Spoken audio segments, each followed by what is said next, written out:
such a reverberant room. Okay. Good evening. If everyone could please take a seat, we're going to get started. If you are standing, please sit down. Whoops. Everyone, Donna, come on. Good evening. Please sit down. Put your hand in the air if there's an empty seat next to you. Okay. Raise your hand if there is an empty seat next to you so someone can take it. Okay. Okay. Good evening. Welcome to the very first public hearing of the SOHO NOHO Working Group and the first in-person Community Board 2 meeting since early March 2020. Okay. So, we have a full house tonight, so thank you everyone. If you have a conversation, please take it outside and come back. There are restrooms in the back if anyone needs them. There's an elevator on the back Houston Street side if anyone needs to exit with assistance. From that, let me take you through the evening. My name is Janine Kiley. I'm the chair of Community Board 2.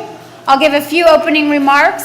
Then we'll go over the rules of the evening, introduce the Department of City Planning team. We'll hear a presentation from City Planning about the SOHO NOHO rezoning plan, and then take a few questions from the Community Board Working Group, and then turn it over to the public for public testimony and questions. So let me just start with saying thank you for coming and bearing with us. We're asking if you're in the audience to wear a mask. If you're speaking, you are welcome to take off your mask while you're speaking, and then please put it back on. In terms of this rezoning, I just want to highlight what we shared at last month's Community Board meeting, that the city has failed to give Community Board 2 timely notification as required with the 2019 Charter Amendment, including... You can't hear me? Can we turn up the microphones in the back of the room? Because they're pretty loud in the front, right? Okay. So the problem is that if there's anybody talking in the back, you can't hear what's going on up here. Okay. So, no talking. no talking. Okay. Thank you. I'm going to start over again. I just want to share that our community boards, that the city has failed to give Community Board 2 timely notification as required with the 2019 Charter Amendment, including full information on the SOHO NOHO rezoning plan 30 days prior to Department of City Planning certification. The final scope of work, for those of you who have downloaded it or printed it or read it, is more than 1,600 pages. The main draft environmental impact statement is almost 800 pages, with appendices totaling more than 16,000 pages for volunteers to review. This is a 100% volunteer community board. This has damaged Community Board 2's ability to create the most robust, comprehensive, and accurate response that this important plan requires. We will, however, craft as strong a resolution as we can, despite the harm done by the lack of proper and full information in the time frame required, since not doing so would leave Community Board 2 and the community in this room and the broader community voiceless on this vitally important issue. So thank you. I want to quickly introduce the elected official staffers who are here tonight. We have from Councilmember Chin's office, Anthony Drummond, her Director of Land Use. We have from Senator Hoylman's office, we have Tevin Williams. From BP Brewer's office, we have Andrew Chang and a full staff of people who helped put on this event tonight. And Charlie Anderson from Assemblymember Glick's office.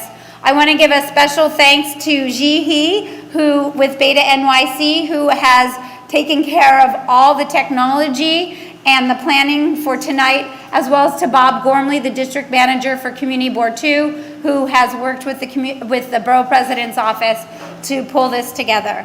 At this point, I want to turn it over to Anita Brandt. She is the chair of the SOHO NOHO Working Group, and we'll take it from here. Thank you. Yes.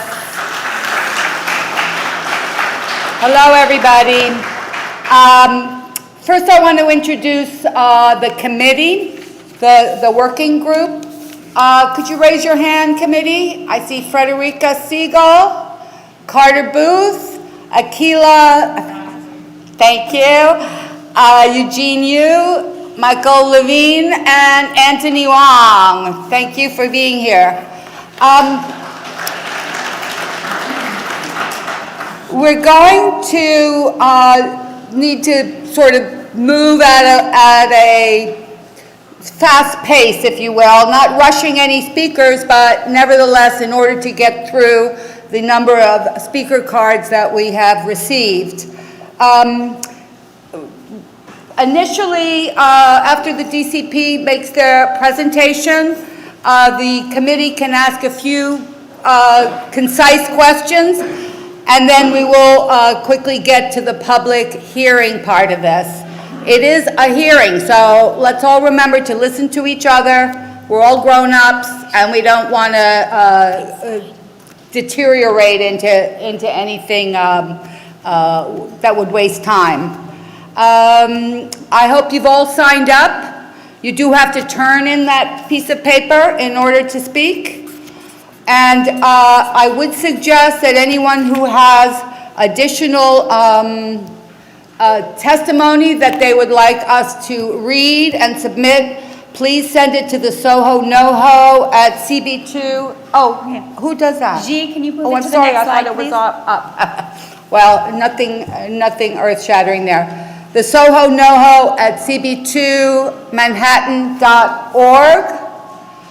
Our next meeting is June 24th, which is tomorrow night, especially if you chose not to stay to speak. You can always speak on the Zoom if you are so inclined.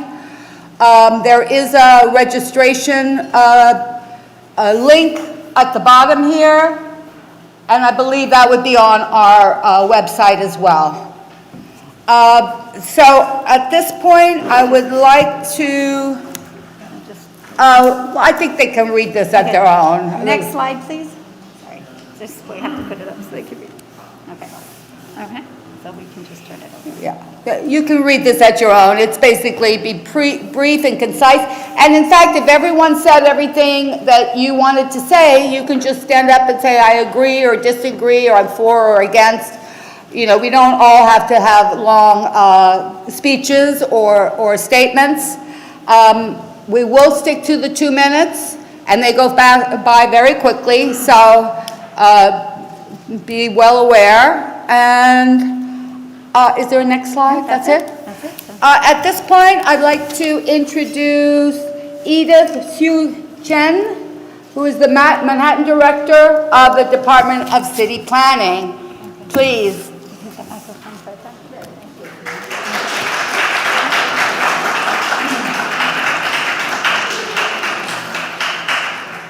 Thank you, Anita. Thank you, Janine. Hello, good evening, everyone. Wow, what an amazing crowd. I don't think that mic's on. Is there a button? Just a moment, please. 1 second. Okay, try again.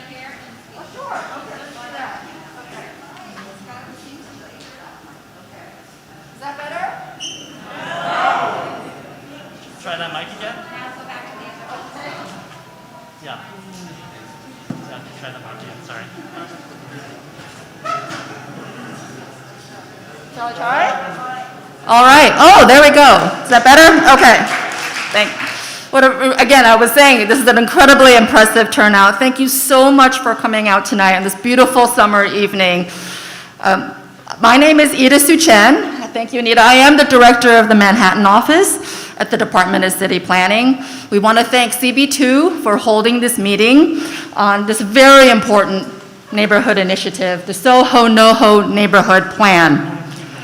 Tonight is a major, major event, certainly, of course, because we're here with the community, at the community board, at their public hearing, to hear your opinion, your input, your questions.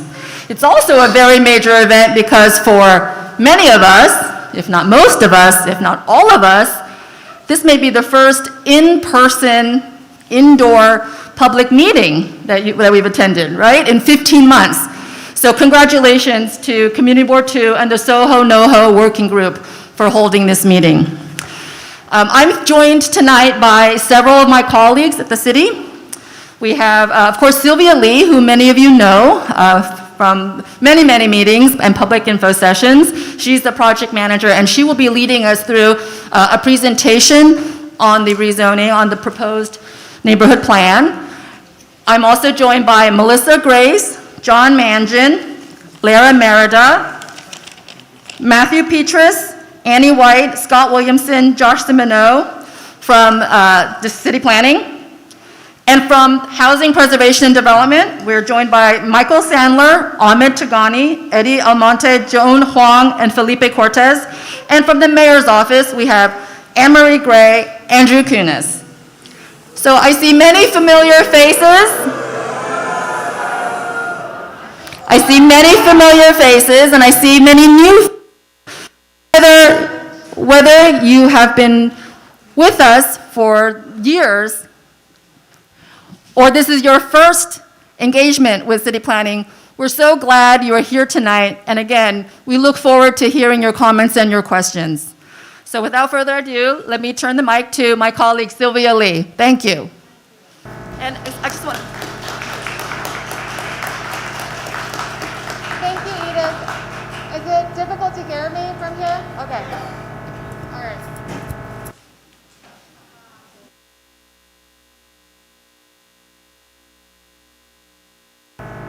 Okay. Is this better? Just give us a little bit of patience. Thank you. I can use that. Okay.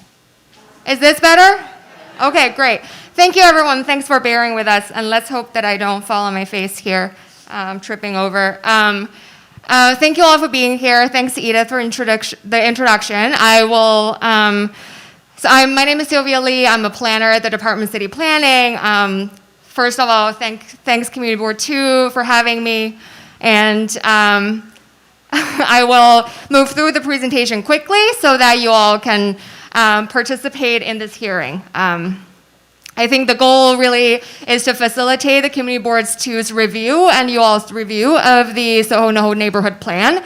We understand, there's a lot of information out there, there are a lot of documents, so hopefully this presentation will give you a concise overview of the entire thing. So at a glance, I will say that at a high level, the SOHO NOHO neighborhood plan is intended to expand housing opportunities, support the arts in new ways, strengthen the mixed use and support economic development for the local community as well as our city, introduce, kind of shape new development in ways that are responsive to the existing historic context. And along the way, we want to continue the conversation with the community as well as our sister agencies to introduce strategies to improve quality of life. We know that that's a big concern. I want to make sure that those issues are addressed as part of the Euler process.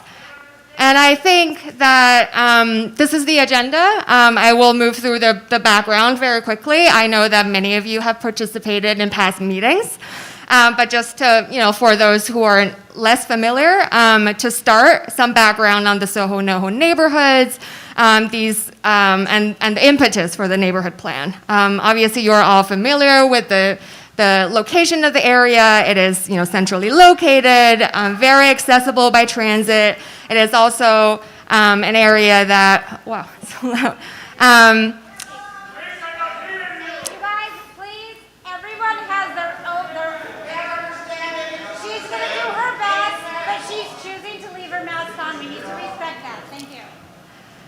I will try to speak a little more, loudly and clearly as much as I can. Thank you for bearing with me.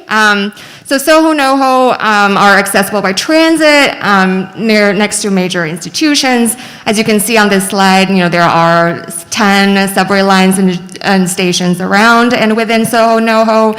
It is a major destination. It's really dynamically mixed use. People are here to shop, to visit, as well as admiring the iconic architecture that we all love and know. And then, I think neighborhoods themselves are never they're not stagnant, right? These neighborhoods have changed over the years, from, residential to the early era of mixed use to, a manufacturing center to what it is today.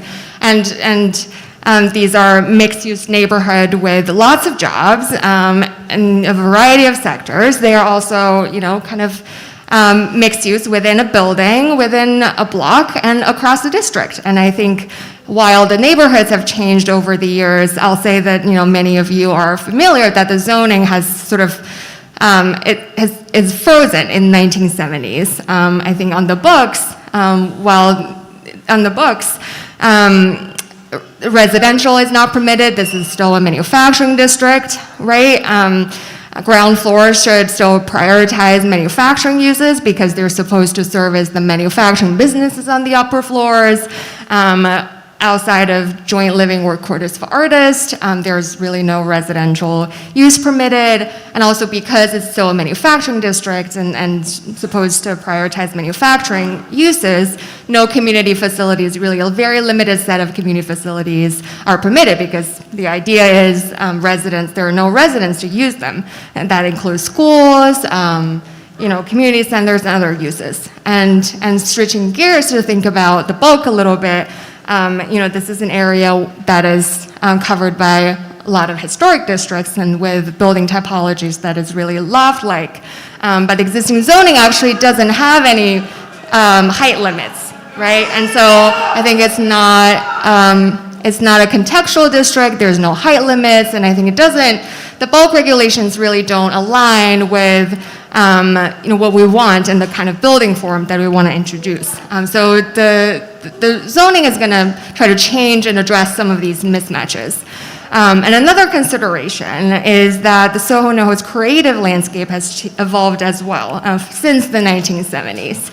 On this chart, you see that the number of certified artists certified by the Department of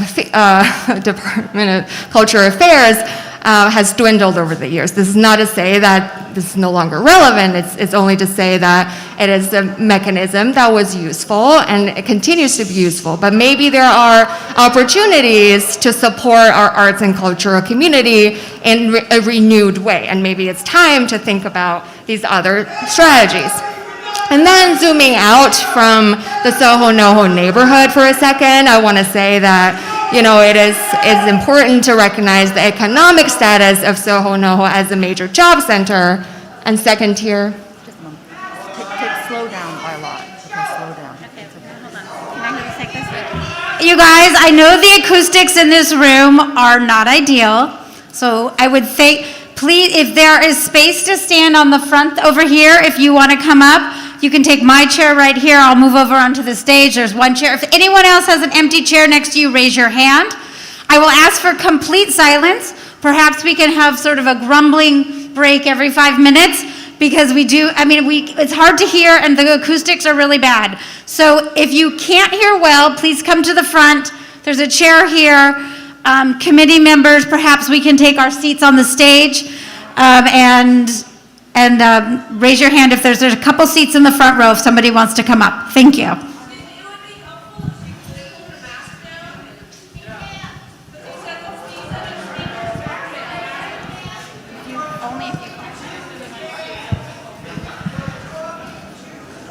Okay, do-over.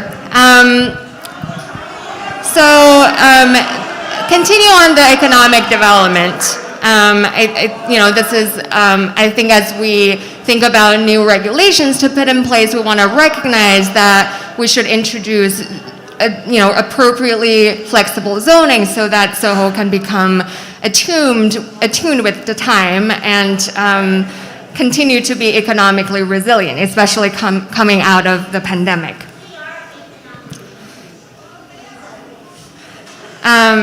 Sorry. So I think this map is switching gears a little bit, talking about housing. I think there are also opportunities where we can leverage the economic success of the neighborhood to think about ways in which we can contribute to a more equitable and inclusive city. So this map shows housing production or gains or losses over the last decade. So the darker the blue is, the more housing in an area has lost, has gained, and then the orange are areas where there is housing loss. As you can see, there are some citywide patterns. Just zooming in to closer to home a little bit, you can see that over the last decade, despite its many amenities, SOHO, NOHO, and transit access, SOHO, NOHO has lost or gained little housing over the years. And this is where, I think with restrictive zoning plays a role, along with other factors. And what it comes down to really, with the little housing that exists in the area, built in the past decades, geared towards most ownership units and units that demand market rents. What we see is really kind of neighborhoods that are a lot less economically and socioeconomically diverse, and generally more affluent than our city.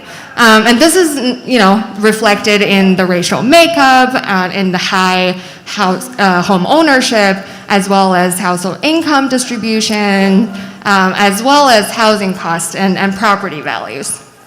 This is by no means saying that every single person in the neighborhood is affluent or privileged. This is really to put SOHO, NOHO, and the community district 2 in the context of our city that is a lot more, that is beautifully diverse and has a lot of unmet needs, right? I think while addressing the inequitable housing growth in our city goes well beyond SOHO and NOHO as neighborhoods, I think rezoning SOHO with housing in mind is moving the needle towards the right direction.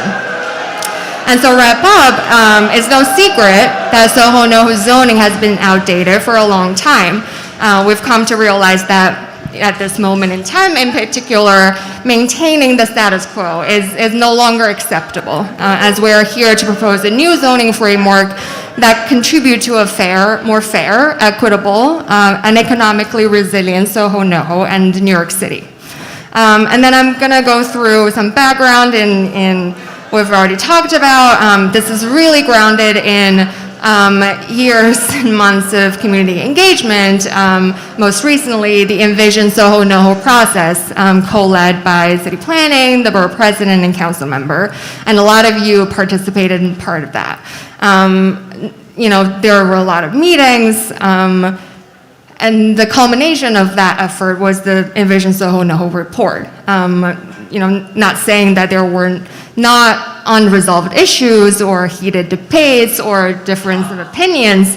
I think there was a common ground that emerged out of the process. And then the foundation of the SOHO NOHO neighborhood plan. And just to recap, there were various ideas and principles organized in these 3 buckets, the quality of life, in terms of residential picture, introducing, really the gist of it is finding a way to recognize the residents' realities on the ground, as well as finding ways to embrace a broader set of residents into the neighborhood. And then in terms of economic vitality, I think there is a general recognition that there should be a wider range of uses permitted in an area to strengthen the mixed-use character, but improving quality of life should be part of the picture. I'll, come referring back to all of these throughout the presentation, but I'll say that these are really the foundation of the SOHO NOHO neighborhood plan, as well as its, 4-pronged planning vision, which includes housing, mixed use, the arts, and urban design. We've talked a lot about Envision SOHO NOHO and how that relates to the SOHO NOHO neighborhood plan, in a lot of meetings since October last year. And here I just want to take a moment to say that it is so wonderful and such a privilege for me to be here tonight, and I hope you're all coming out of the pandemic stronger, and I thank you for being here, and sorry for all the losses that is out there. And then moving on to the zoning proposal itself. I know that this is what is more central to this presentation, so I'm going to try to do a kind of detailed overview of the entire proposal. So the City Planning Commission is proposing 2 land use actions to realize implement the SOHO NOHO neighborhood plan and goals. That includes a zoning map amendment and a zoning text amendment. I'm going to go through each of them. So this is a sort of an executive summary. So this is an executive summary with what these actions will do. So the first one would be to map a paired manufacturing residential district. So this is a way to introduce mixed-use regulations that really reflect the neighborhood. And then Just finish this page. So when they start shouting, just be silent for a second to let them talk so they can hear you. Okay. Yeah. And then, as part of this effort, we'll also establish a special SOHO NOHO mixed-use district with, density tiers that reflect different parts of the neighborhood and their different characters. I'll talk about that more shortly. And in terms of, I think density is just numbers without urban design controls and contextual zoning. I think here we're introducing contextual envelopes with, height and setback regulations and maximum building height to make sure that we create regulations and guide new development to fit into the old. And part and parcel is the designation of the mandatory inclusionary housing area over SOHO NOHO to require permanently affordable housing. And lastly, but not least, it's important to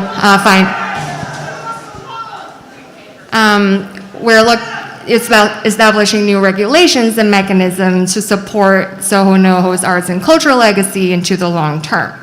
So now I'm going to go through each 4 of these planning goals. One on housing. So on the housing piece, I'll first clarify the existing residential landscape in SOHO NOHO. I think while the city has many types of housing, including market rate and affordable housing and rent-regulated housing in SOHO NOHO in general, housing stock mainly consists of market rate housing. While there are some rent-regulated units in the area, and we've asked the community has asked us to take a look and take a stock of the existing rent-regulated units, and I want to say that we've just put out an info brief earlier today summarizing the findings, but I'll note that nothing in the rezoning is weakening the existing tenant controls or tenant protection. I just want to make that clear. And in terms of the types of housing, and in terms of existing. Everybody, sorry, Sylvia. We need to get to the speakers. All of you have something to say, but every time you disrupt the lecture, we can't get to you. We're also going to have this again tomorrow, I'm told, on the Zoom, so if you can't hear properly, you can hear it tomorrow, but I do think most people here are familiar. No, sit down, please. No, you need to.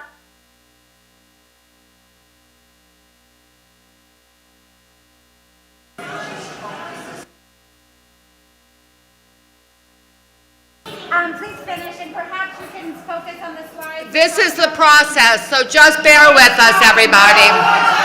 Politely.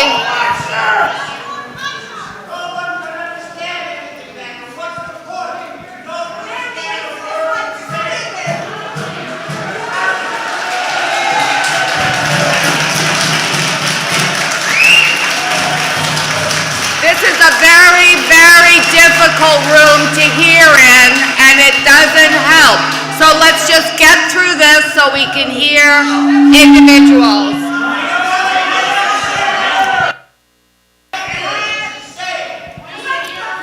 Okay, so apologies. I'm gonna try my best. And I hope that without the mask, it's easier to hear for people in the back. And also, I just want to say that this is really an overview of the proposal to facilitate your review of the application. This is not a lecture. I really, I'm nobody to lecture anybody. Just to focus, refocusing back on the housing part of the proposal. This slide refer back to some insight from Envision SOHO NOHO process. I think what we've heard through that process loud and clear is that there is a recognition that zoning should be liberalized so that we can recognize the different realities that people have in the neighborhood. At the same time, live-work traditions should be have a way to continue, and then recognizing there may be underutilized land in the project area, there may be a way to introduce new development in a way that is responsive to and respectful of the neighborhood context. And this chart titled JLDBQA Pathways from the report sort of lays out a potential solution that we took a lot of time to digest and consider. Essentially conceptualizes that this idea that there may be a way to provide different options for residents of existing JLDBQAs, whether it's to continue as JLDBQA or it's transition out of the program to be a regular residential use. So what we've developed is really with all of these different needs in mind. So the proposal would allow a few flavors of housing. Here we try to stay true to the unique history of adaptive reuse and taking into account opportunities. So JLWQA, Joint Living Work Quarters for Artists, existing ones will continue to be a permitted use. There will be a voluntary option to transition to residential use paired with the SOHO NOHO Arts Fund. We'll talk about that whole thing shortly in more detail. I know there are a lot of questions. But focusing back on residential use itself for a moment, it will be allowed as a permitted use as of right with the mandatory inclusionary housing. So this includes new construction as well as commercial to residential conversions. We think that there is a way to embrace change within historic districts as well. We'll talk about bulk later. And then for newly constructed or converted residential units, folks can take advantage of the expanded home occupation provisions. These means they are more flexible, live-work provisions to one, reflect the historic tradition of live-work in the neighborhood and continue that in new buildings and converted buildings. And then part and parcel to the use allowance, designation of mandatory inclusionary housing area in SOHO NOHO would also mean that between 25 to 30% of the residential floor area would be dedicated to permanent affordable housing. There are options listed here at which average different income bands, providing a wide variety of affordable rents for family of varied incomes. I'll note that these income bands are generally a lot lower than the median incomes that we see in the surrounding area. And then, looking at SOHO NOHO in the context of the tools the city has in supporting affordable housing affordability. While we don't have a lot of city-owned land to build 100% affordable housing ourselves, we do have a really strong market that we can leverage on private sites to deliver affordable housing. And I think that's why MIH is such an important tool here for us. And we're proposing a number of targeted changes to make sure that MIH work with, not against, the unique context and conditions in SOHO NOHO. So this includes new developments as well as conversions.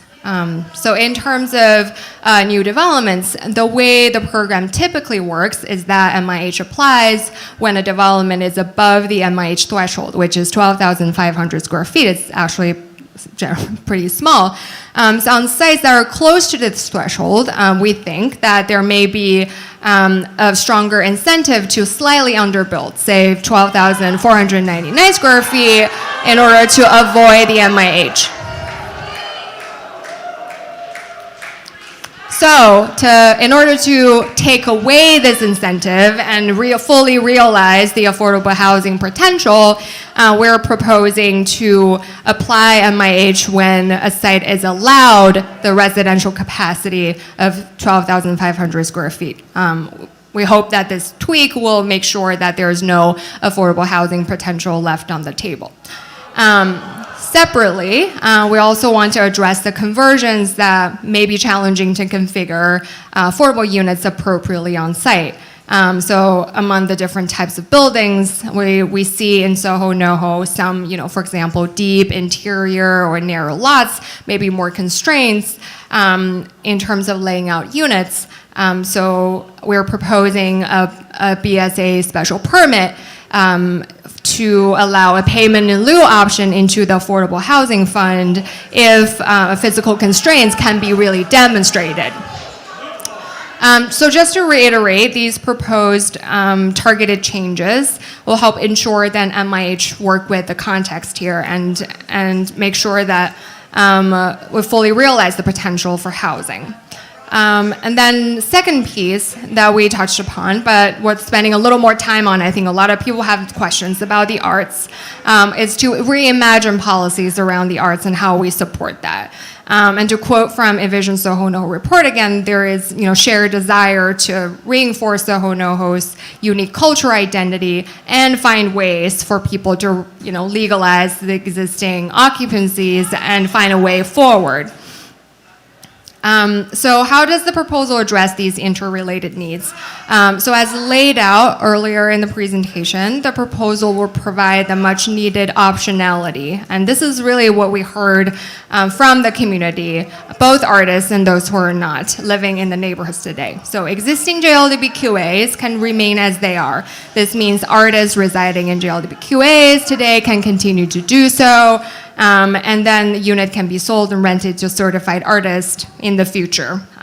People asked whether Department of Cultural Affairs will continue to certify artists. The answer is yes, because if you remain JLWQA, there will be new artist certification.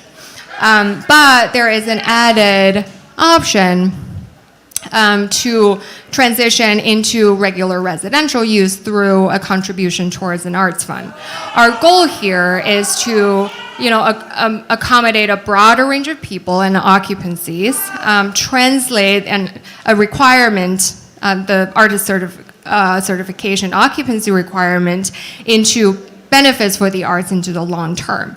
And support publicly oriented programming. In terms of process and administration, there will be a chair certification to facilitate the conversion and arts fund contribution. And the fund will get allocated under DCLA's oversight. And here is just some questions that I've heard and the community board too shared with me before the meeting, so I want to address them. Some of you may be interested. So in terms of why we're introducing this mechanism, who does it benefit? It really reflects the needs and idea coming from Envision SOHO NOHO. The idea is that as we lift the JLWQA occupancy requirement, we link that transitioning out of the program into additional resources for the arts, therefore sustaining the long-term legacy of the arts. Really building upon the 1971 provisions.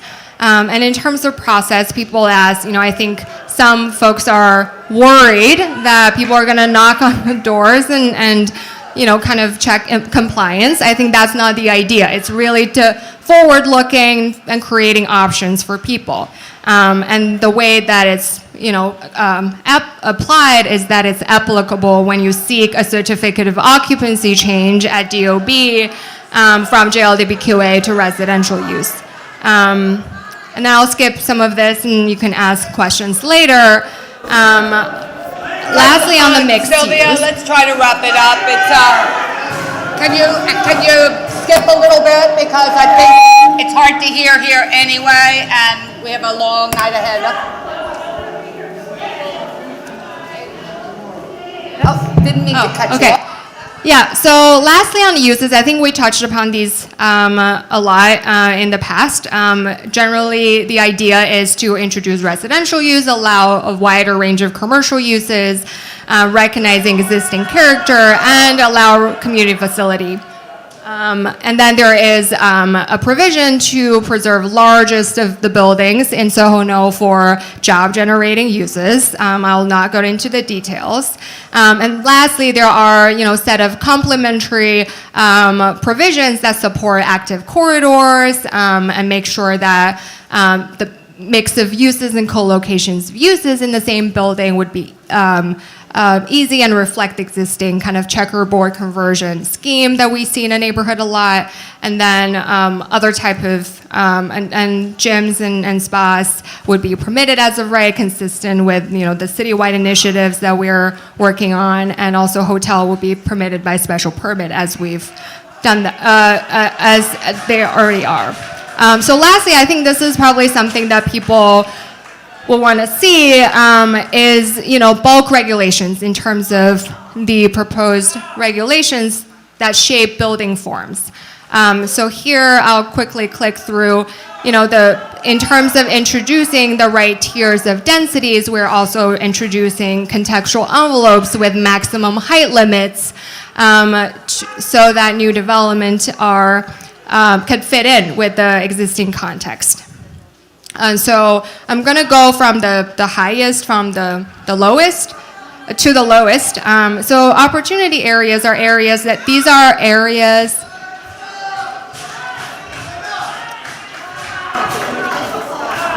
Wrap it up. 1 minute. 1 minute. Just a moment.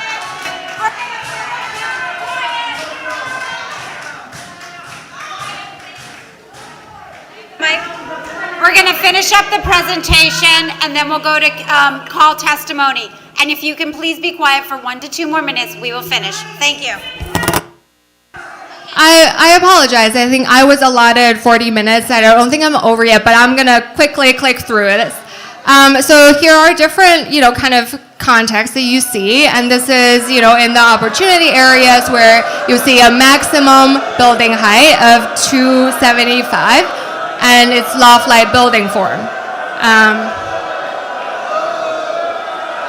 And then this is kind of a street-like view of what the new building will look like in the area. Please sit down.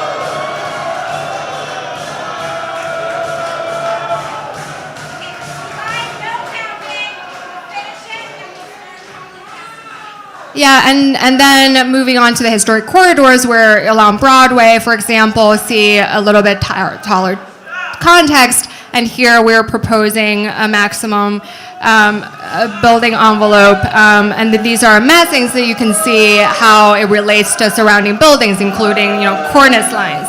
Is this the last slide, Sylvia? Yeah.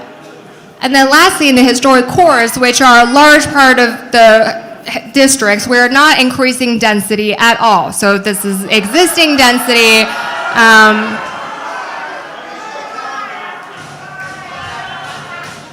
Yeah, and then here are what the illustrative massings look like for new developments in the existing context. And here again, a human eye view of the streetscape to give you a sense of what it looks like. And so this wraps up the zoning proposal, and we've gone through an environmental review, and it's currently, between draft and final EIS.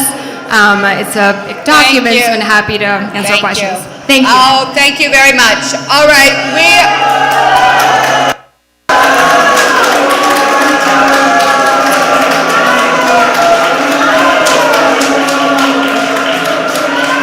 we're going, everybody quiet please. Quiet.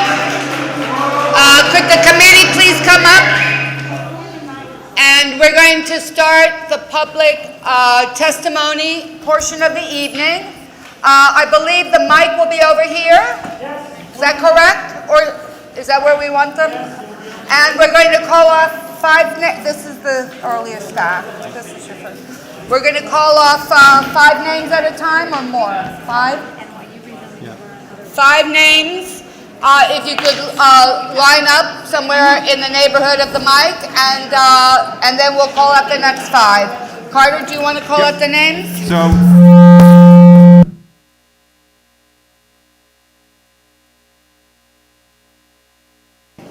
So we're going to start with the first 5 speakers are going to be David Thal.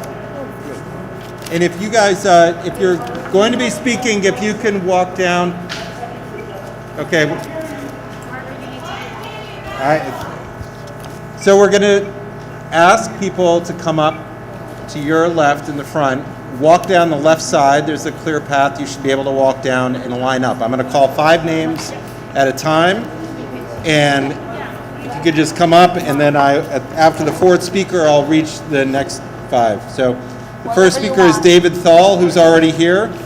Judith Renley, I believe I'm pronouncing that correctly. Austin Celestin. Christopher Marte.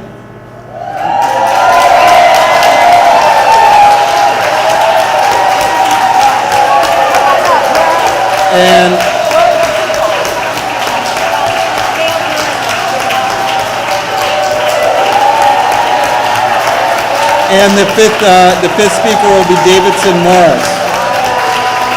So Davidson Morris, if you guys, David Thal, why don't you go ahead and start?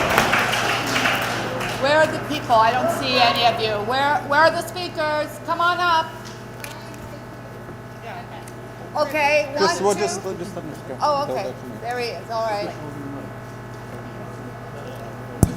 David, go ahead.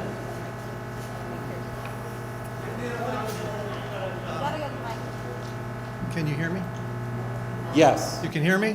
Yes. Okay. Can you hear me? Okay. Okay, my name is David Thal. Sorry, the acoustics in here are horrible, so we're just trying to dial this in as we rearrange this. So as I speak loud, we're trying to make sure that there's no feedback. Z, can you make sure that there's no feedback? You got this? Yeah? Okay, great. Can you hear me in the back? Okay, great. Thank you very much. Thank you, Noel. David, step right up and speak. Okay, can you hear me? Okay. My name is David Thal. I've lived and been a property owner in SOHO for 31 years and a condo board president of my building for 21 of them. I'm here as the elected representative of my building on Mercer Street. And yes, we are against the plan. I want to quickly go through this. Here's a financial snapshot of my building. We are half owners who live here and half renters, plus 2 street-level commercial units, so we're a good residential commercial cross-section. Our rents are almost half of what they were just 3 years ago. Of our building's 11 units, 4 are currently vacant, including the 2 commercial units. Our real estate taxes have more than quadrupled in the last 10 years. Our insurance has more than doubled in 6 years. But our property values, however, are way down. The point is, SOHO has been in an economic downturn for years with empty storefronts on every block. Everything I just said to you is pre-pandemic information. Now here's how the upzoning plan will personally affect me financially. I'm retired, I live in my condo, I don't rent it, so I get no income from it. In my case, my annual real estate bill is literally the exact same amount I get in my Social Security checks each year. In other words, I now give all my Social Security to the city just to live in the same home I've lived and worked in for 31 years.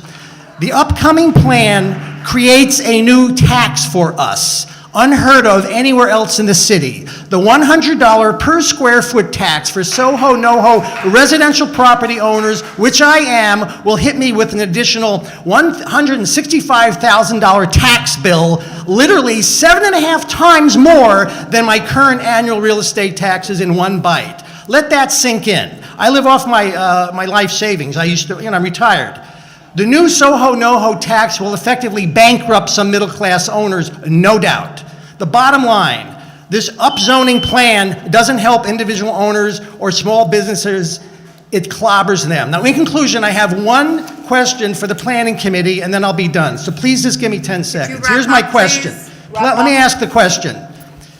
Have you taken a survey of the financial conditions of SOHO, NOHO residents, or made an analysis of the economic impact the upzoning plan will have on them? That's the question. All right, Not thank from you, David. outside real David, estate we're gonna have groups, to cut you off. but from individual property owners living here. Thank you.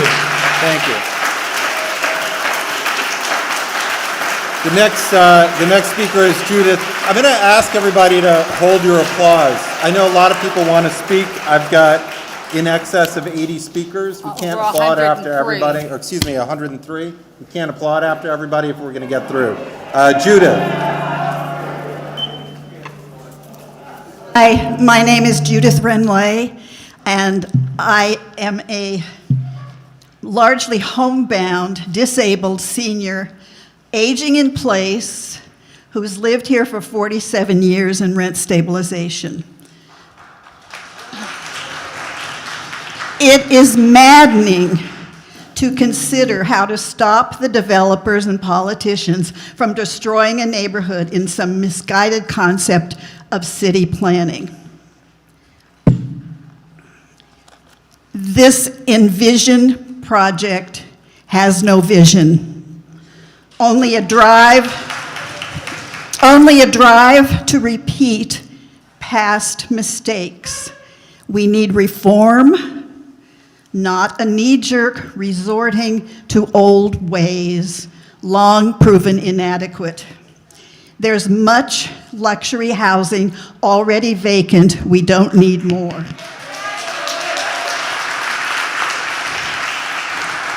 I see the plan as misguided in its assumption that imposing an entirely new structural reality on a neighborhood is preferable to working with a creative recycling adaptation of existing structures to increase affordable housing. I see the plan as a money-making operation for the developers who fail to see the potential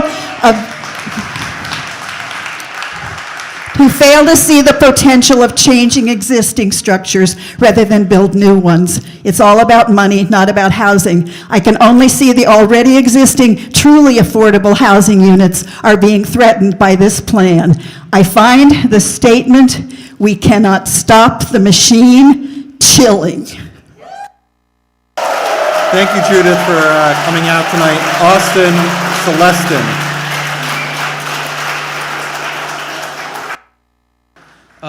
Can you hear me? Okay. Hi, good evening. My name is Austin Celestin, and I am a NYU student studying urban design. I hear a lot of talk about displacement. And when I hear about displacement and gentrification, I often go to my neighbors and my friends up in the Bronx. I see how wealthier areas like this neighborhood right here, in my home neighborhood of the Upper West Side, has seen virtually no housing built, even a net loss of housing, which has caused developers to push their way into areas like the South Bronx, Crown Heights, Fordham, and prices them out because of the lack of housing and the lack of opportunity to build new housing in high market, high value areas. I also think about the potential of being able to build truly affordable housing in a neighborhood with such great opportunities.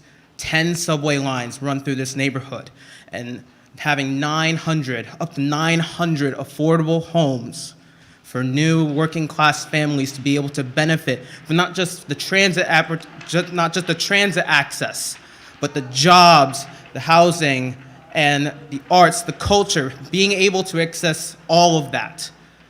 We all here claim to say that the neighborhood is about character and everyone wants to enjoy this character.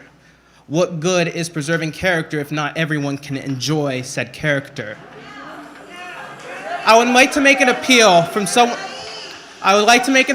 someone who grew up next to 2 historic districts. I understand the beauty that comes from it, but I also understand that it does a good job at blocking opportunities for working class people to enjoy those same opportunities. I would like to point out that this is a great opportunity to expand be available to enjoy the character that you all love to everyone else in the city. Thank you. Thank you, Austin. The next speaker is Christopher Marte. And Christopher, I just want to congratulate you on last night. Thanks. Hi, everyone. My name is Christopher Marte, State Committee Person of the 65th Assembly District and candidate for City Council. For the past 2 years, this community has stood up and asked the city to answer some questions. What's going to happen with displacement? The person before me talked about displacement, but where you look at the developments at this site, they're bordering Chinatown. This is an upzone of Chinatown, SOHO, and NOHO. And when we look across this room, it seems like residents in Chinatown were not even invited. They're trying to create this deal to backstab one of the working communities of colors in our neighborhood, and that's a disgrace. If we really want to talk about affordable housing, we should not let developers get away with development without actually committing to develop it. And that's what this plan does.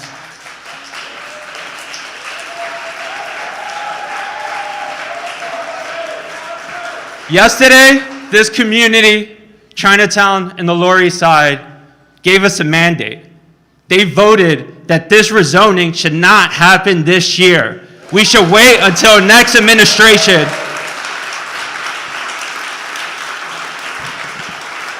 They voted to take a stand on backdoor dealings where developers pay our mayor to control city planning.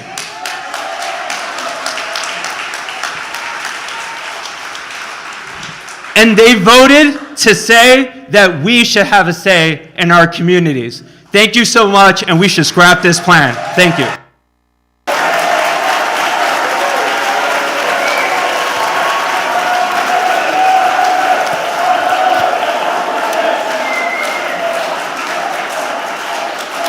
Thank you, Chris, and I hope this is the first of many meetings that we're going to see you attending. I'm going to call out the next 5 speakers, and then we're going to go to Davison Morris.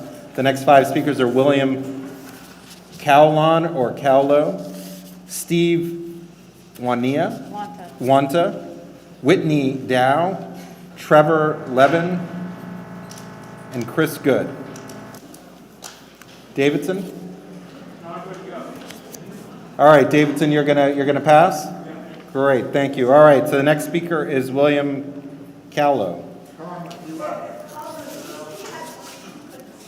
Okay, then we're going to go to Steve Wanta. Is this okay? Oh, all right.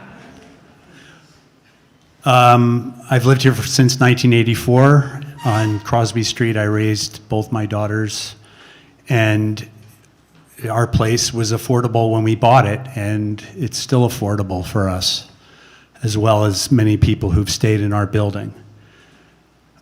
From what I understand from the myriad papers that aren't PowerPoint presentations, that it's very unlikely that little or any of the 900 affordable units would actually get built because there's so many loopholes. And NYU, who is a more recent player in this whole thing, actually has no responsibility in any of their development to build affordable units. So I think that the politicians and the planners, it's shameful that they're trying to push this through. And the people who are supporters of this are naive or ignorant or shills for developers.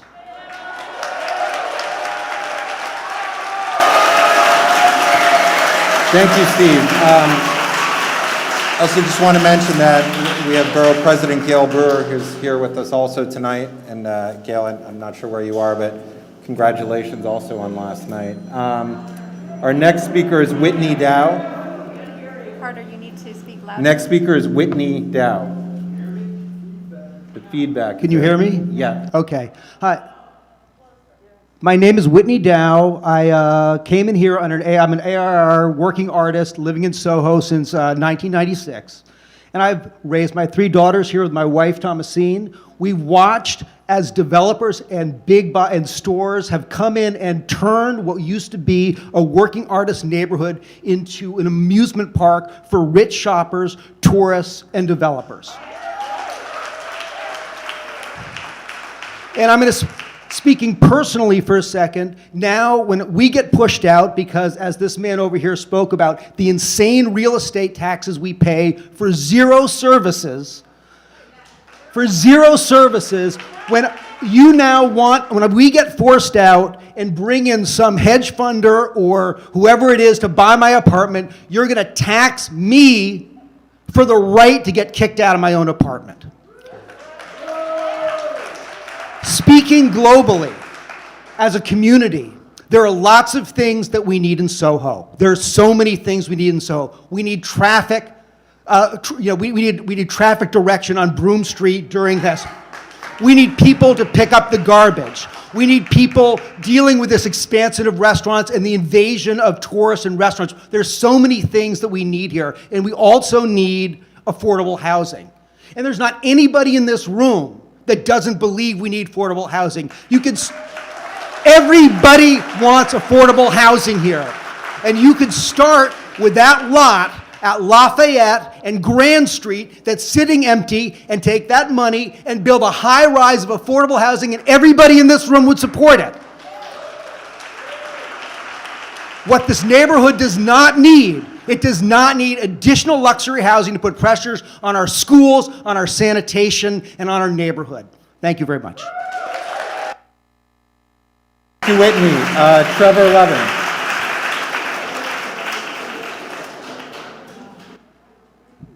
Hi, good evening, everybody. My name is Trevor Levin. I work for a nonprofit provider of affordable and supportive housing, but I'm here today not in that capacity, just as a concerned citizen of New York City. Because how we use space in the middle of Manhattan affects everyone in the region, everyone in Manhattan, and everyone in the city. Despite the blip of relatively high vacancies due to COVID, which caused a temporary drop in rents, we are still in a housing emergency with just 2.2% vacancies of affordable housing. That is true. You can look it up yourself. To the Manhattan director, to the representatives of elected officials, I want to say your constituents, many of whom are not here today, are hurting. The city's Where We Live report, which was published last year, I highly recommend it to everybody. The Where We Live report found that almost half of New Yorkers, 44%, spend over 30% of their income on housing. Over 25% are severely rent burdened, spending over 50% of their income on housing.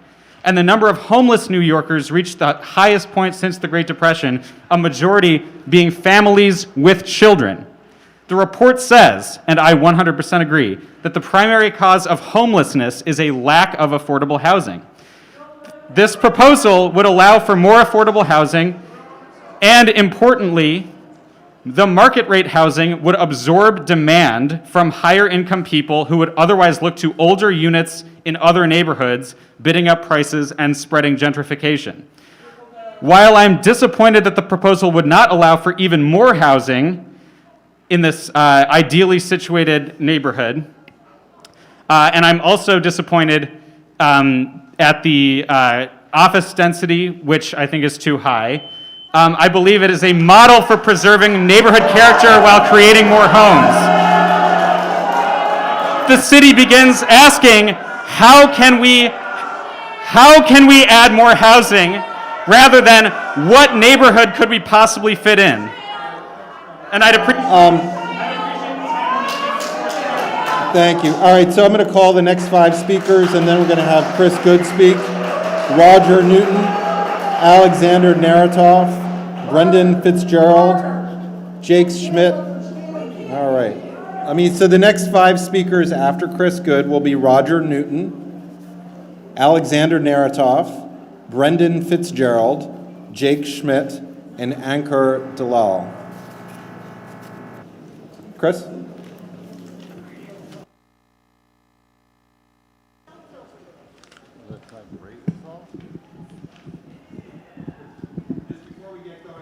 Hello? Remind everybody, we really need to stick to the 2 minutes if we want to get through everybody. Go ahead, Chris. Hi, I moved to Worcester Street in 1977, and I've lived on Grand near Baxter for the last 20 years. It's a great place to live. I enjoy checking in with the crew at Landmark Diner. I like the crossing guard. I chat with the crossing guard who lives on Spring Street.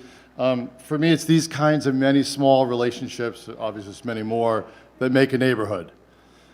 SOHO Alliance and Village Preservation have been very effective at keeping my loft values going through the roof, year after year. Fighting new housing is great for property values, but it also has meant no new neighbors except for the rich. We are now predominantly an enclave of the super rich, or boomers like me. This is pretty boring, definitely not a recipe for a healthy neighborhood. It would be great to have more markets and other service stores that just don't cater to office workers and tourists. But for this, we need enough actual residents to keep them in business.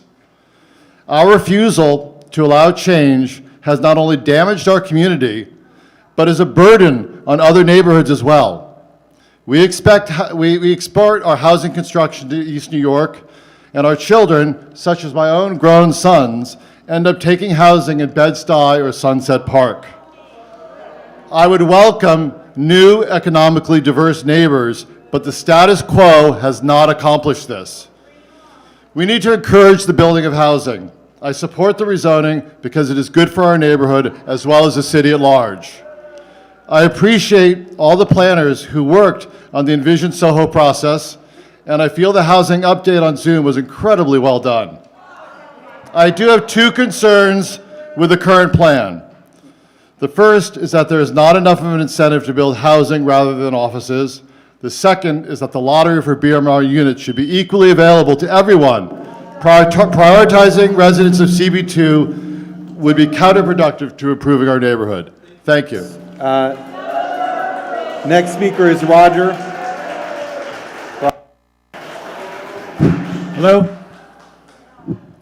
Hi, my name is Roger Newton. I've lived in the neighborhood for 30 years. I own my own home in an artist in residence building. It is both where I live and where I work. If these zoning changes go through, I will have to pay $120,000 to change the loft that I already own to residential. The reason I am here at all is for the joint work living quarters for artist zoning. The proposed zoning changes do not represent what the residents of the affected neighborhoods want or need. They are being imposed from outside by deep-pocketed real estate interests that are drooling over the prospect of exploiting our neighborhoods so they can get even richer. The proposed zoning changes do not make sense for the economic recovery of our neighborhood or represent a good long-range plan within the recovery needs of the city as a whole. Despite the media portrayal of SOHO as former artists' lofts now owned by the wealthy, the reality of the neighborhood is still mostly workers, artists, small business owners, many of whom have their businesses right here in the community. Even with the current temporary storefront vacancies, the extraordinary concentration of independent artisan shops, renegade galleries, exhibition spaces, restaurants, cafes, bars, and hole-in-the-wall surprises are not only the drivers of the neighborhood's economy, but are the very things that continue to make SOHO the tourist destination known around the world that it is, which contributes so much to the appeal of New York City's tourism market as well. The proposed rezoning will kill everything about this neighborhood that makes it special. Our artisan shops will be replaced by big chain stores that will squeeze us out of space and dollars. If big real estate gets its big stores, all the money spent in the neighborhood will immediately leave the neighborhood, never having stopped in the pockets of the people who actually live, work, and site their businesses here. It is not good for the local economy. It is not a part of a good recovery plan for the city as a whole. I urge the planning department to reevaluate and abandon this ill-advised zoning change. Thank you. Thank you, Roger. I just want to let everybody know that we've got 6 empty seats up in the front, so if you're having trouble hearing, please come up and sit. You can sit in any of these seats. Next speaker is Alexander Naratov. Alexander, the Lower Manhattan Loft Tenants in the Division SOHO NOHO Advisory Group that was convened by the Borough President, Councilmember Chin, and City Planning. I've lived in SOHO and worked in SOHO for the past... So, Alexander Naratov, I've lived and worked in SOHO for 41 years. What is unique about SOHO and NOHO is the mixed-use nature of the neighborhood, from the macro, building by building, down to the micro level, where each space could be used simultaneously for living and working without separation. This concept, first developed in SOHO, became part of the zoning resolution, counteracting 20th century planning theory that sought to separate functions, living, working, commerce, into exclusive zones. The SOHO concept became particularly appropriate as the pandemic accelerated the trend to mix living and working functions. The advisory board discussed SOHO NOHO for months, trying to preserve its specialness while fixing its 50-year-old anachronistic features, expanding the artist's exclusivity to makers of all types, and finding ways to introduce affordable housing into an area with few underdeveloped sites. The resultant proposal is surprisingly disappointing, aggressively returning this neighborhood to conventionality. Few affordable housing units will result from this. Large sites will go commercial. Developers' choices will be made easier by the new MIH penalty and the $100 a square foot conversion fee. Sites in SOHO and NOHO are small. Most will yield fewer than 15 units, thus be under the MIH threshold. It is truly a joke that a penalty would be imposed on existing legal joint living work quarters for artists. Why not impose the same fee on commercial development over FAR 5? Why not impose it on retail development over 10,000 square feet?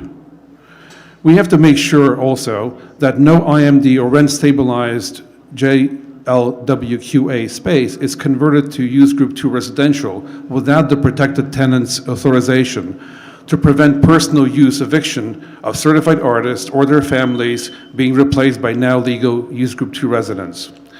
This would require that JLWQAs and residential uses could coexist in a building. Why not make that a general rule? The mixed-use characteristic. I'm going to have to cut you off, but I do have a question for you. As a representative of the Lower Manhattan Loft Tenants Association, do you guys have a position on the proposed rezoning? We do not support this. Okay, thank you.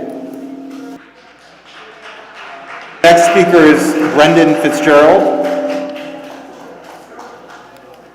Brendan? All right, it looks that Brendan is not here. Jake Schmidt?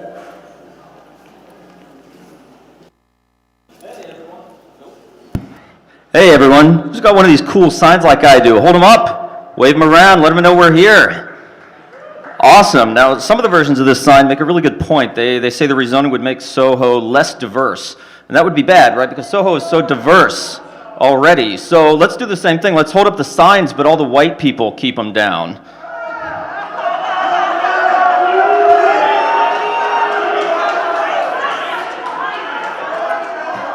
Yeah, that's about what I thought. Anyway, I'm just...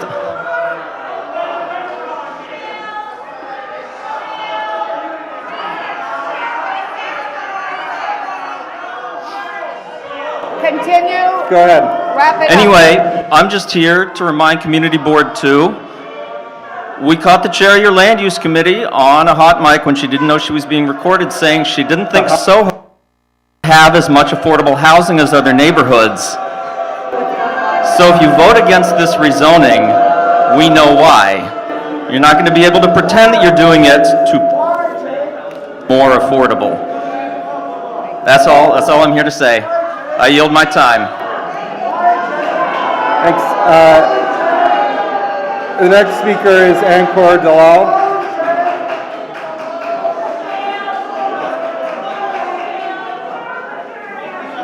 Or just come up and speak. Don't stop.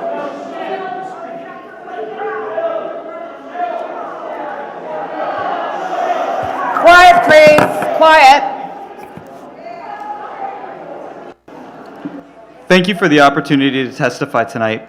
My name is Ankur Dalal, and I'm a strong supporter of the proposed rezoning. I support the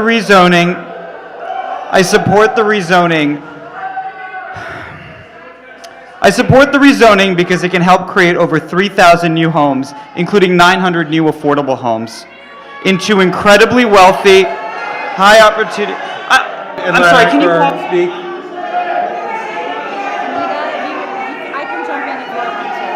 Guys, if you could please keep it down and let him speak. I'm sorry, could I please speak?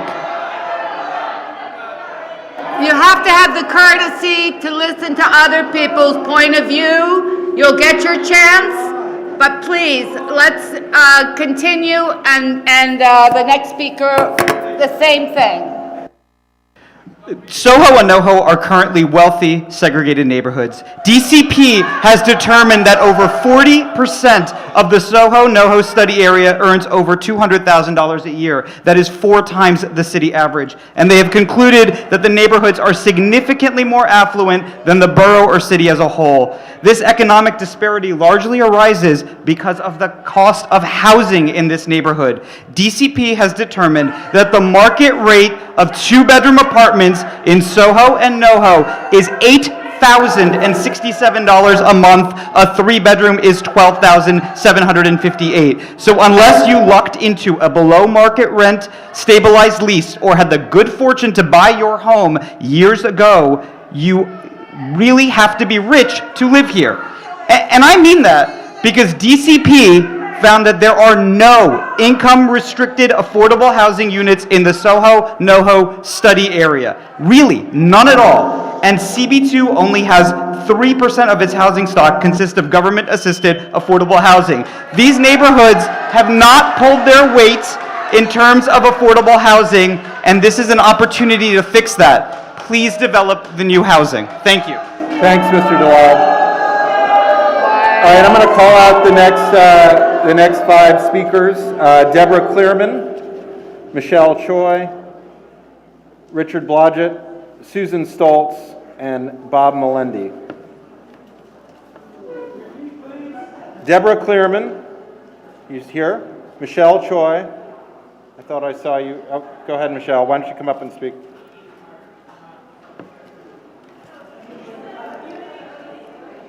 Can you hear me? Okay. My name's Michelle Choi. I live on Lower Crosby Street. I've been a resident of SOHO for 17 years. I think this proposal is ridiculous, and I mean that in the worst way. I feel like this proposal was written by a supervillain because it has the corrupt politicians, it has greedy developers, absurd taxes, eviction. You call it displacement, but I call it eviction of lower income people, people of color, pioneering artists who started SOHO on their own. I have a young child, and I do not know, and also unbridled expansion of retail space, restaurants, nightlife. I have a young child, and I do not know how people can raise a family in this environment. I'm worried that SOHO will look like Union Square in 15 years, Times Square in 25 years, and maybe in 50 years it'll look like Las Vegas. I think this is all about special interests, and it has nothing to do with public interest. Thank you. Thank you, Michelle. The next speaker is Dick Blodgett, and he'll be followed by Susan Stoltz, Bob Melendi, and Mary Ann Arisman. Dick? Susan Stoltz, Bob Melendi, and Mary Ann Arisman, and Dick Blodgett is speaking now. Good evening. My name is Dick Blodgett. I'm a board member of Village Preservation, and I'm speaking on his behalf. Can you hear me? Okay. I'm a board member of Village Preservation, and I'm speaking on his behalf. One of the many lies of the de Blasio zoning plan is that only rich people live in SOHO and NOHO. In Maine, many rich people do live in the neighborhood, but as shown very clearly by census figures and documented in our Village Preservation Report, that is only part of the story. Many residents with lower or moderate incomes also live here, mostly in rent-regulated units. and they are disproportionately Asian American because the rezoning actually includes parts of Chinatown. In fact, even in this relatively wealthy area, about 20% of households have annual incomes below $35,000. Ironically, they are too poor to qualify for the affordable housing that the rezoning plan is supposed to create. As our study shows, even if this so-called affordable housing is built, and that's a very big if, the new units will be inhabited by people who are richer and less racially diverse than the people who live in stabilized housing in the neighborhood right now. In other words, if the rezoning results in the types of developments the mayor claims it will, the neighborhood will become richer, less diverse, and more expensive. This is hardly the outcome the mayor has been touting to the public. When I consider the plan, I think, what a crock of baloney. For these reasons and many more, we urge the community board, the borough president, and all of our city council members to vote no. Thank you. Thanks, Dick. It's nice to see you. Susan Stoltz.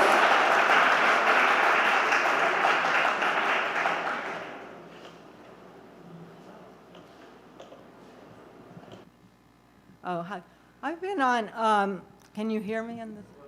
Okay. I followed this process from the very beginning, and the very first question I asked the very first night was, what is prepared for a zoning, if the zoning law changes, what will happen to all the loft tenants, the rent stabilized tenants, and that are governed by a law that's New York State law, and this would be a zoning law. And this has not been figured out to this day. It's just left up in the air. The problem being that when I moved in here 42 years ago, 2 years later, there was a whole fight to get rid of all the roommates in the whole city in '82, and that was solved by the governor. That was one of these ridiculous things.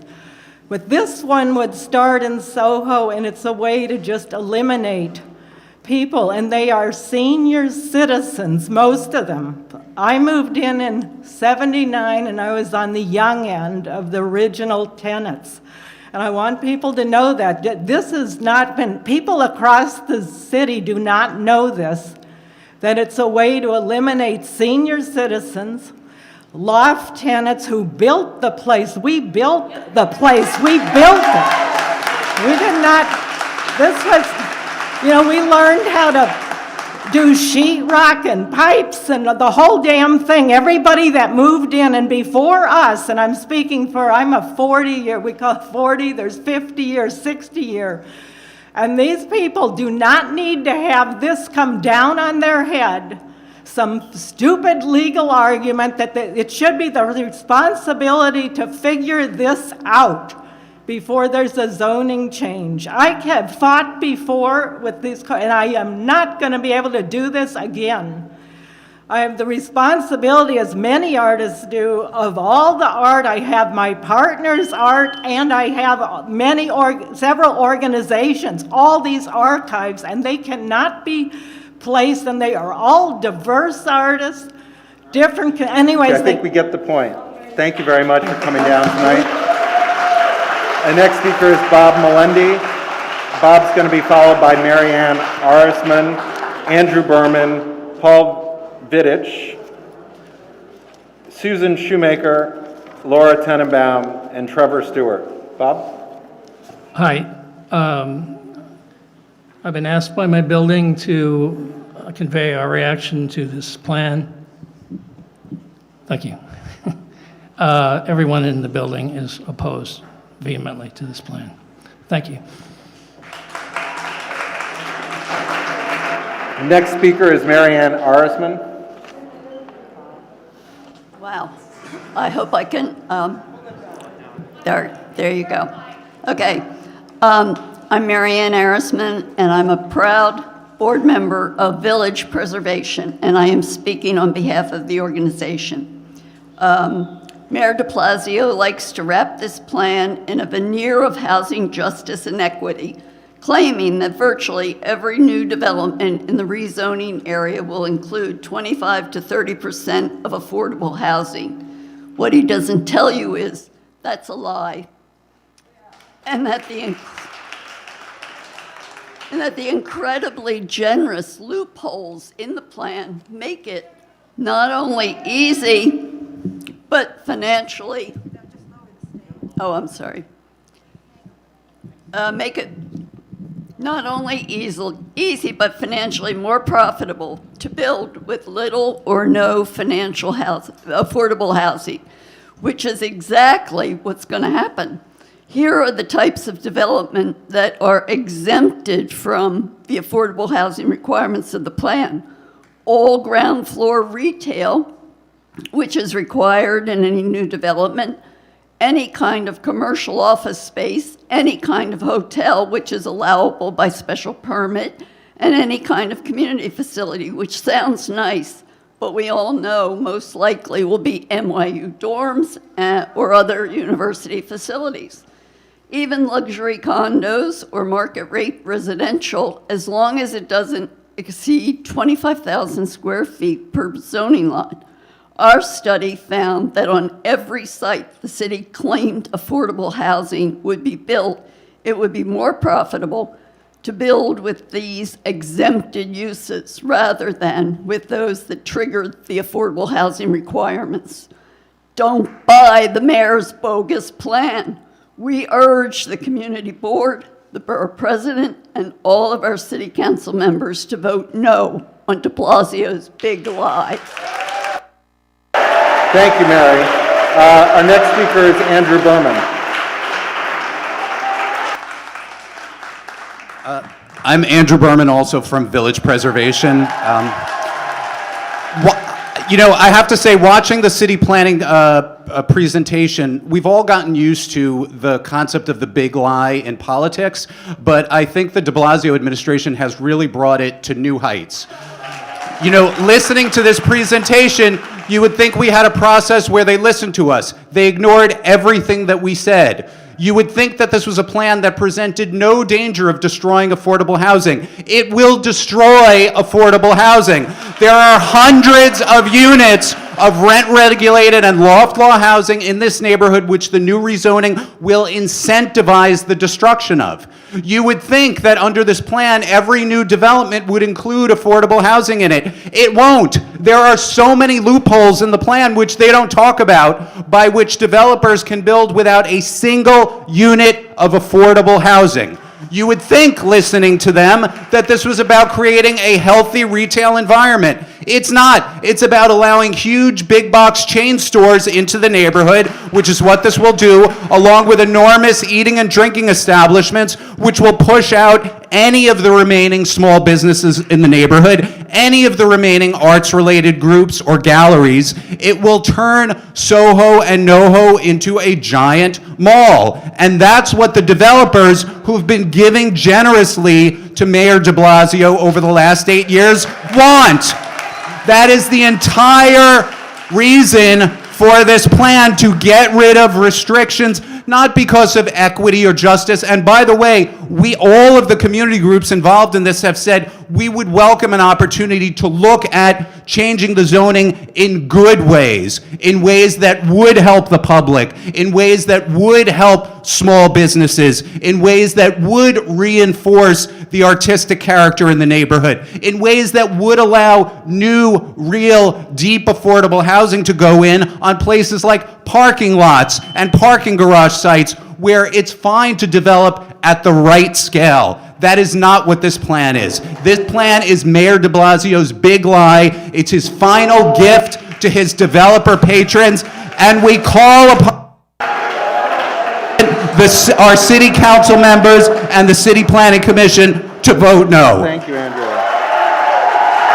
The next speaker is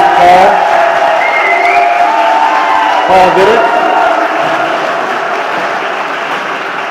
Paul Vidic, are you here? Paul Vidic? No Paul. All right. Susan Shoemaker.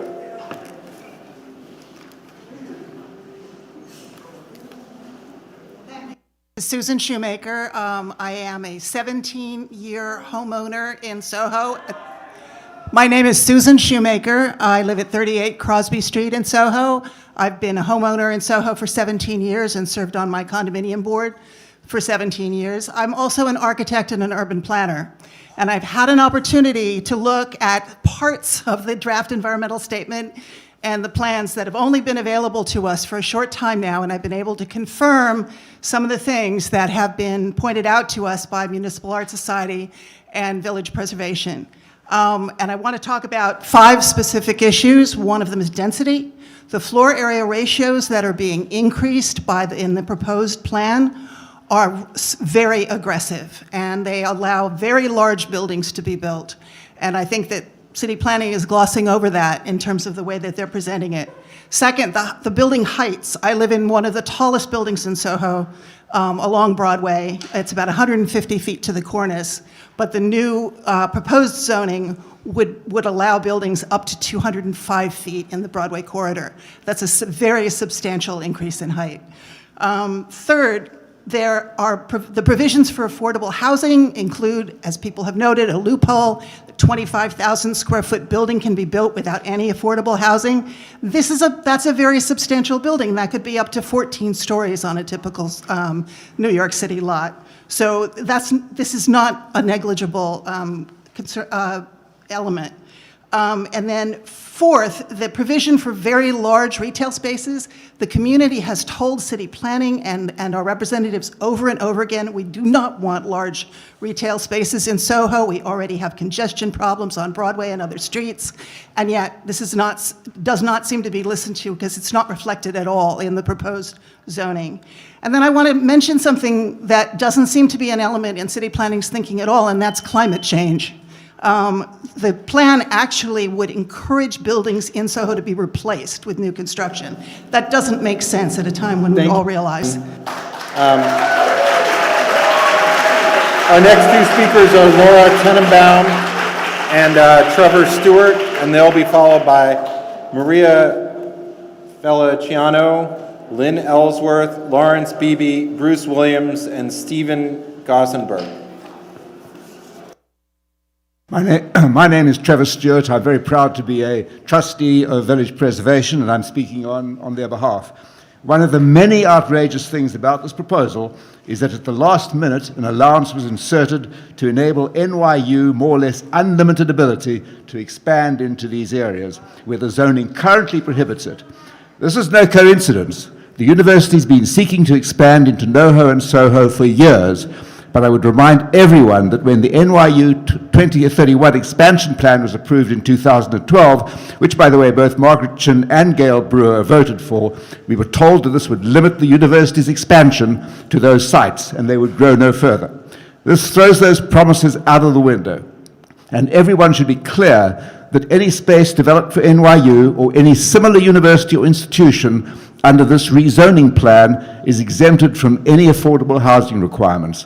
During the public engagement process for this plan, the vast majority of participants made clear that there were 3 things they absolutely did not want to see: an upzoning, oversized chain retail, and allowances for NYU expansion. And guess what? Those are now the cornerstones of this plan. For these reasons and many more, we urge the community board, the borough president, and all of our city council members to vote no on this mayor's sham plan. Here's Laura Tenenbaum. Laura? It's nice. Good seeing you too, in person. My name is Laura Tenenbaum. I have lived in SOHO since 1973.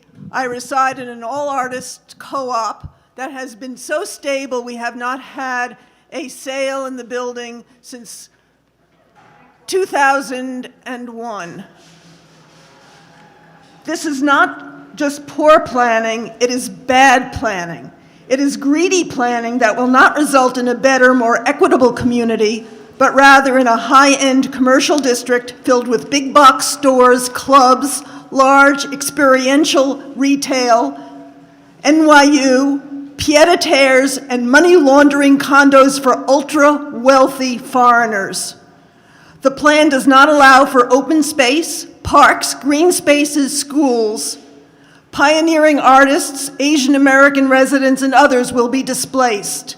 This will be the new Midtown. I have some questions for city planning. One, if this is for affordable housing, why are there so many carve-outs for developers to avoid MIH? If this is for affordable housing, why does the zoning encourage commercial development over residential? Why is the DEIS so filled with assumptions and so thin in actual data? Why was so much of the data in the DEIS gathered during the pandemic and then treated as if the findings were reflective of non-pandemic reality? Why did you scrap the results of a year of community participation through Envision SOHO NOHO and come up with this travesty and pretend that it's still being listened to? 6, why isn't your worst case scenario really the worst case scenario?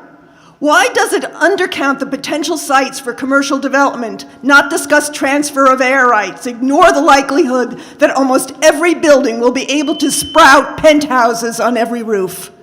I have more questions, but I'm going to stop now. It's clear that there is no real planning in city planning any longer.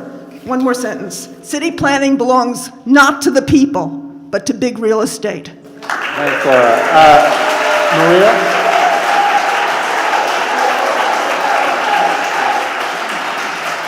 Maria, come on up.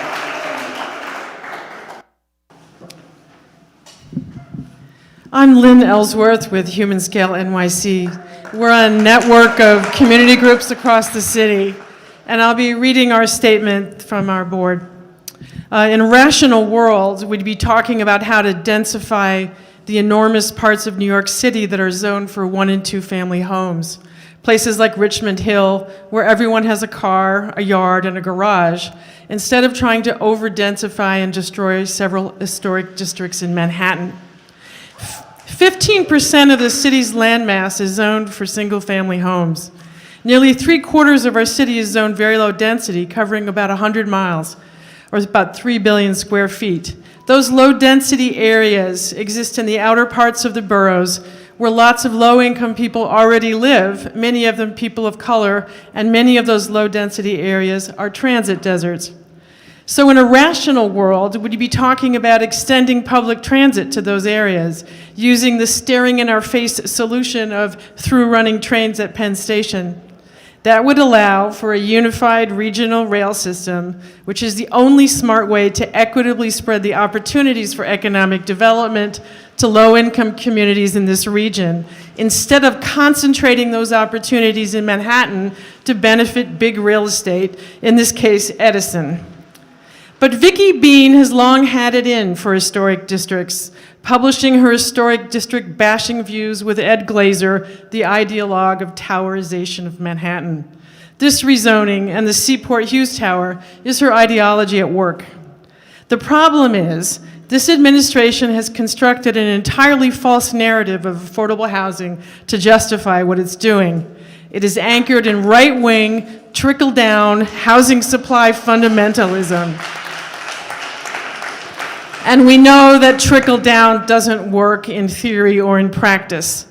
Worse, Bean, Glenn, and de Blasio, almost done here, disingenuously claim that this upzoning will create a racially diverse neighborhood, when all it will do is exacerbate economic inequality by flooding the area with more luxury housing that will be sold to rich people, most likely foreign investors.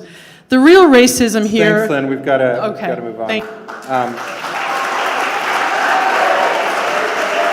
I just want to take this moment to say that people can submit written correspondence to the community board.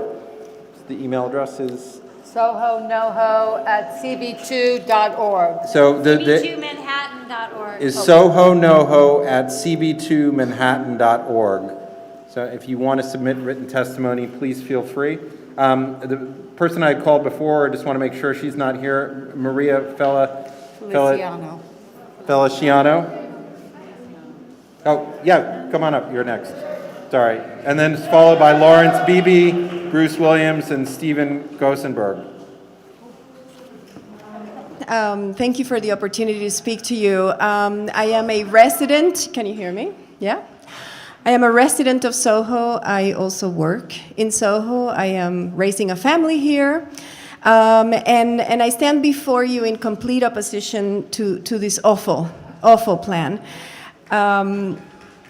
I cannot be any more eloquent than my fellow neighbors have been. I would like, however, to really insist on the illegality of the process right now. The city has stolen our time. The city continues to steal our time, as you just witnessed, 30, 40 minutes of the same crap that we have been feeded. I also would like to tell the city that this is what it feels like to not hide behind a Zoom screen, that these are people right here. So I urge you, of course, to consider the neighborhood. Nobody actually had to call me to tell me to travel here, like some others back here. I walked here with my neighbors, and we did it willingly, and we did it with conviction. So thank you.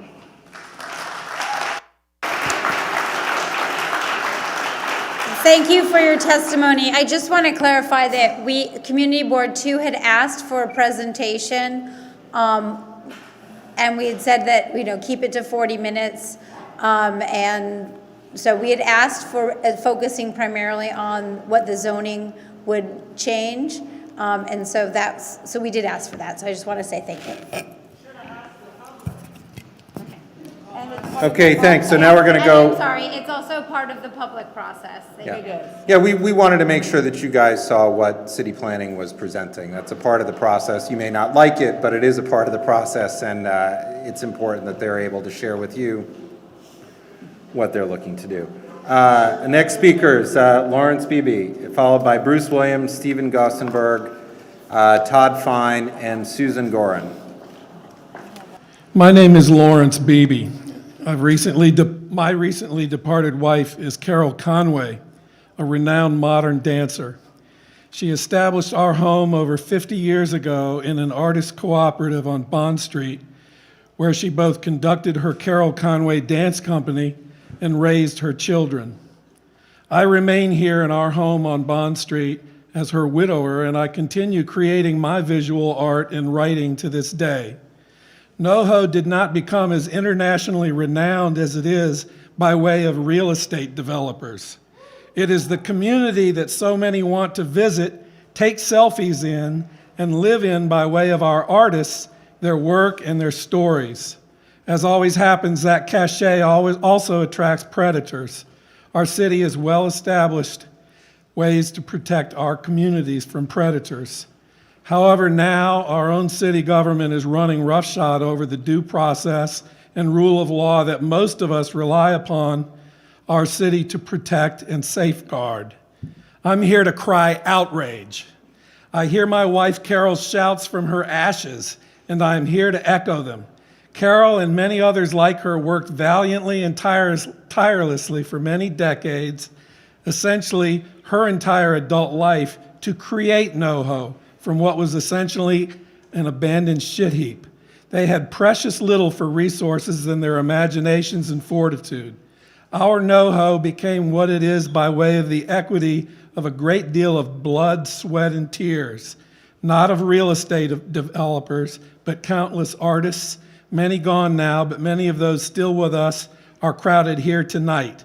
And don't forget the small business people dedicated to providing for us while fostering a true community. It is a travesty for NOHO to be now capitalized upon while being simultaneously destroyed by what are essentially predators. These wolves with their selfish agendas ironically prefer instead being called developers. Shame, particularly on the very government charged with protecting us. Thank you, Lawrence. And I'm very, very, very sorry to hear about your wife, Carol. I was just looking at her name yesterday when I was sending out emails, so I'm really, really sorry to hear about that. Next speaker is Bruce Williams, also on Bond Street. Hi, my name is Bruce Williams. I've been a certified artist for the past 27 years now. And when I look at this plan, I like to think that I'm an optimist. And I think, well, this is great. They're guaranteeing us this affordable housing. But frankly, 30%, 25% affordable housing to 80% is nothing but servants' quarters. It enforces the monoculture of rich people without any diversity. And not only that, if we look at the history of SOHO and NOHO, where is the enforcement? Everyone here knows that the enforcement of regulation in SOHO and NOHO has been very lax. That's why we have big box stores there now. There's no guarantee that there's any kind of enforcement that's going to be done going forward with these big buildings to even maintain what optimistically would be the 20 to 30% affordable housing.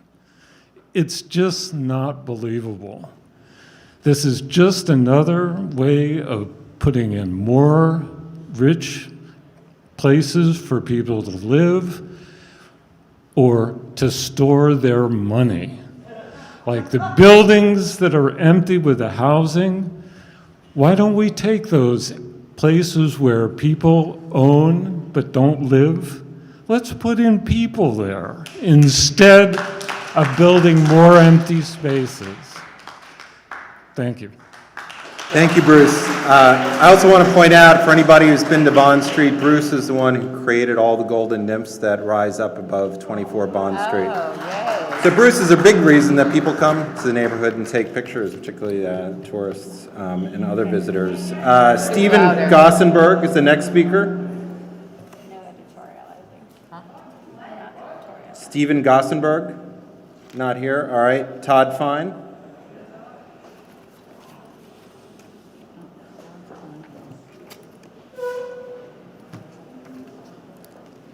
Yes. So the city said they don't have many public sites to build affordable housing. There's a site that's changing the general project plan of the World Trade Center, World Trade Center 5. LMDC had $40 billion to potentially build affordable housing. 0 affordable complexes built by any of these administrations. What are they doing? On 5 World Trade Center, Silverstein is getting to build an 80-story luxury tower with a deal between the city and the state. De Blasio could call the bluff tomorrow and build more units on one site at the World Trade Center than the entire rezoning. But what is he doing? He has said nothing. He's going along with Cuomo. It's going to be an embarrassment across the entire world with the 20th anniversary that the World Trade Center, with $40 billion, with all those listening sessions demanding affordable housing, nothing was built. They don't care about affordable housing. They're going to destroy one of the great architectural jewels of the world in SOHO to give leveraged developers a bailout. It's disgusting, and we should stop it. And these shills actually work for the real estate industry. Open New York is funded by a real estate investor. It's all lies. Thank you.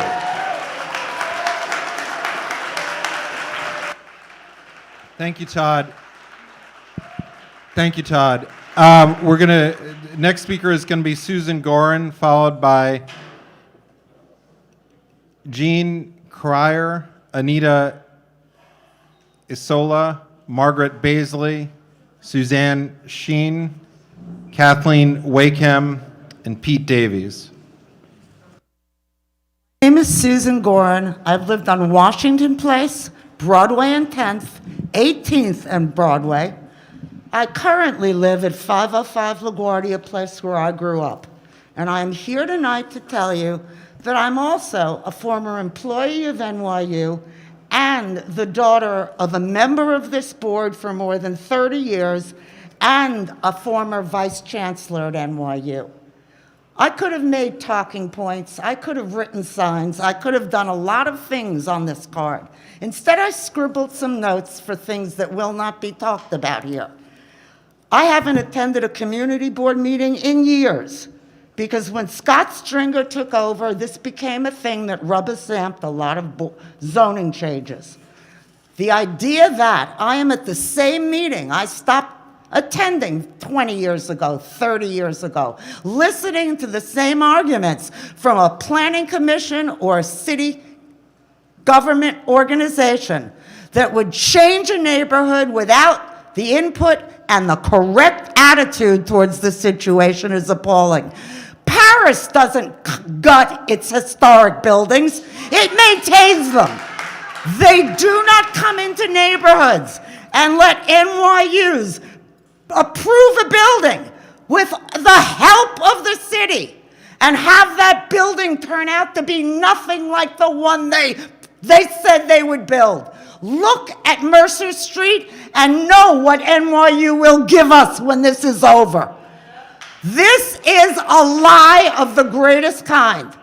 And I have staked myself as a disabled New Yorker who stopped working at 49. I can't regroup either. I grew up here.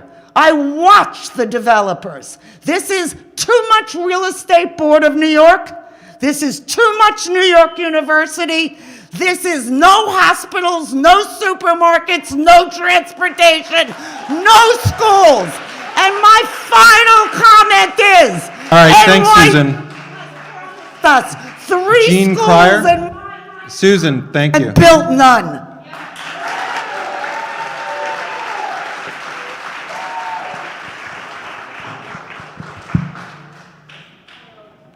Thank you for this opportunity to speak to you. My name is Jean Creer.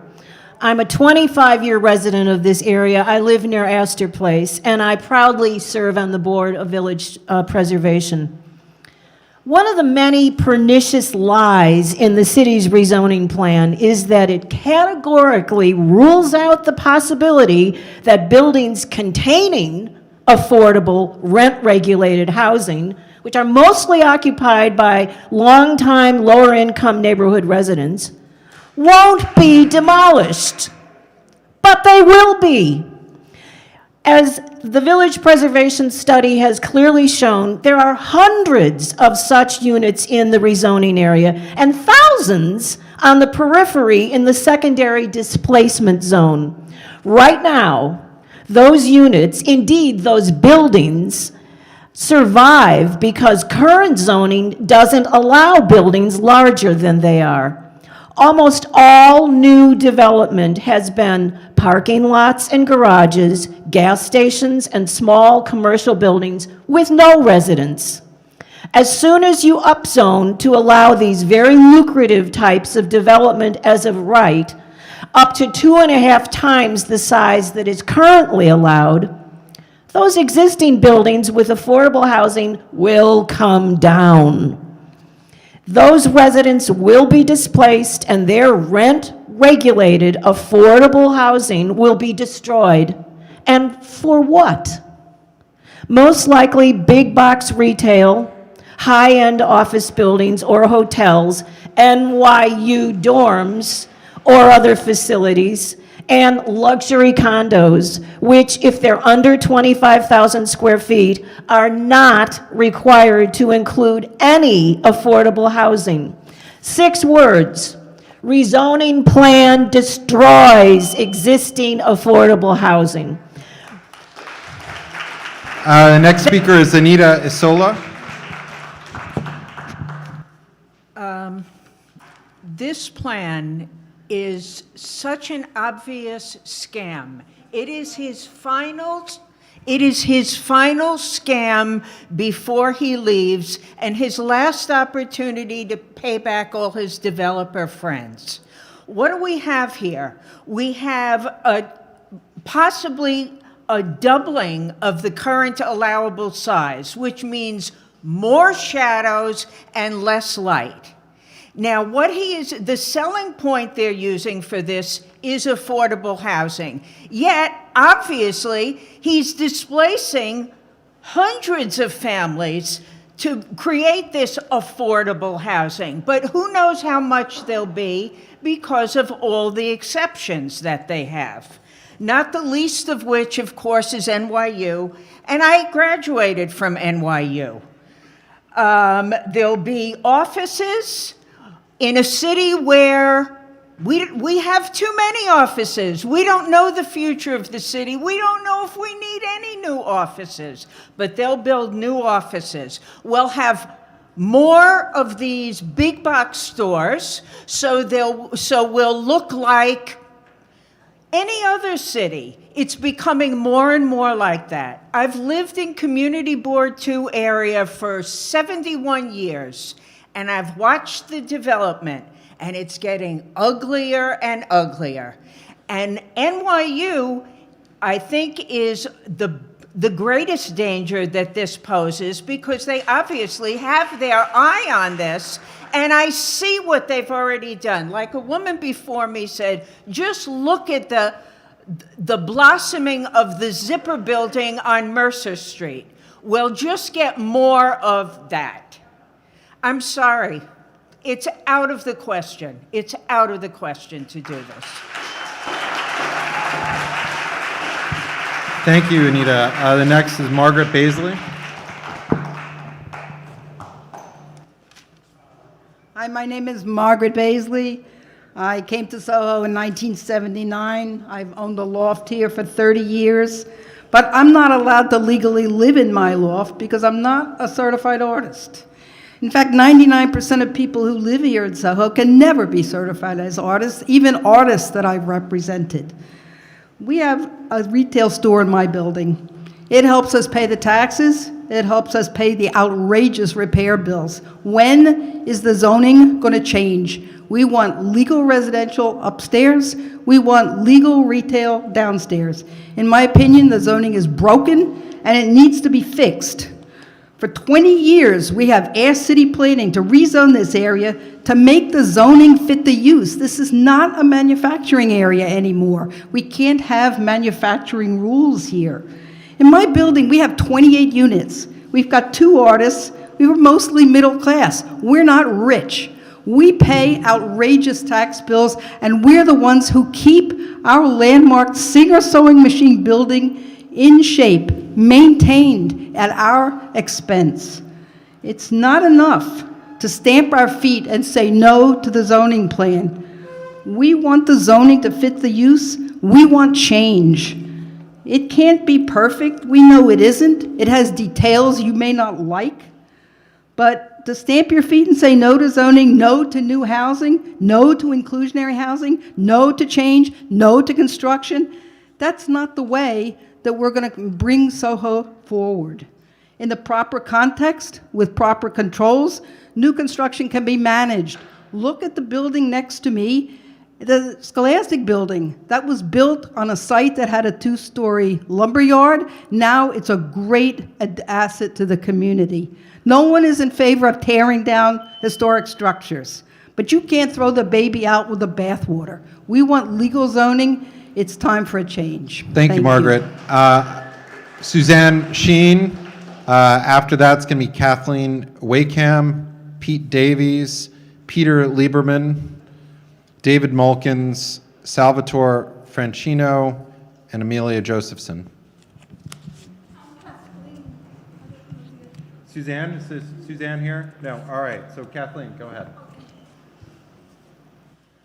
Oh, good evening. My name is Kathleen Wakeham of the Metropolitan Council on Housing. As a rent-stabilized tenant who has lived on the Lower East Side since 1973, I am very familiar with the needs of our community. Please reconsider the proposed plan of upzoning SOHO NOHO for 75% super luxury housing and 25% affordable housing plus commercial corridors. This upzoning is another giant giveaway to developers during de Blasio's lame duck year in office. Many are de Blasio donors who lobbied relentlessly for this giveaway. The plan would allow development of nearly 4 Empire State Buildings without an in-depth environmental analysis. Such development will incentivize the demolition of more than 600 units of rent-regulated housing. These units are occupied by low-income and Asian American residents. This rezoning will further incentivize secondary displacement of thousands more tenants in the surrounding area, which are much more disproportionately Asian American and low-income residents. Because of multiple loopholes which have no affordable housing requirements, little, if any, will be built. The plan includes office, hotel, and other commercial space, as well as luxury condo space and facility space for institutions like NYU, which are all exempt from affordable housing requirements. The pandemic has had a devastating impact on New Yorkers. Over 1 million New Yorkers have lost jobs and are facing eviction because of inability to pay rent. Over 70,000 New Yorkers are without stable homes. Our community does not need another upzoning for super luxury housing and commercial corridors. This plan will not provide or preserve needed housing. It will increase the housing crisis of New York. Thank you, Kathleen. Please vote down this rezoning. Thank you. Thanks. The next speaker is Pete Davies, followed by Peter Lieberman. Good evening. My name is Pete Davies. Broadway, thank you, Broadway Residents Coalition. I sat on the advisory group for many, many months. And one of the reasons that city planning got such a negative welcome tonight is because you were putting stuff up on the board that is not true. You wrote on the board that when a JLWQA unit is sold to a certified artist, that is not the law. There is no requirement that the sale be to a certified artist. So this is just one of the reasons. You had a chart that described the number of rent-stabilized units, and it said some. What does that mean, some? You're supposed to analyze and study the neighborhood. But you come here and you say, well, the number of rent-stabilized tenants is some. What the hell are we supposed to do with that? So that's why you got the welcome you got. Now, I have a couple of other questions. I know you've analyzed the finances of the new FAR, about 10 million square feet of buildable space being added. What is the value of the square foot of FAR? That's a question the community would like to know. Also, when you first calendared this plan to go before the City Planning Commission on May 3rd, but then withdrew it and didn't come back for 2 weeks, what was the reason that the Department of City Planning withdrew that application and laid it over? Thanks, Pete. Next speaker is Peter Lieberman. Okay, I don't see Peter Lieberman. David Mulkins.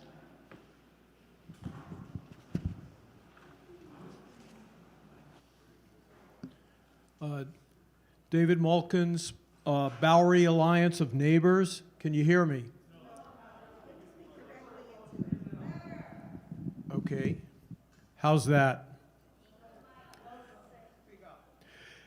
These iconic historic districts contribute to the city's prosperity and allure. It was thus a shock that the mayor wanted to upzone such economically thriving, well-preserved historic destination points. Many at the time said, "If it ain't broke, don't fix it." When these hearings started, the mayor's forces kept insisting, "We're going to do this right. We're going to work with and listen to the community. The community will determine where this goes." They also insisted, "We're not talking about an upzoning." They used the community hearings as a cover, ignored its voices, and produced a predetermined upzoning plan that opens the floodgates to tall towers, NYU dorms, and big box stores. This plan also sets a terrible precedent for other historic districts to be decimated. Affordable housing does not require upzoning.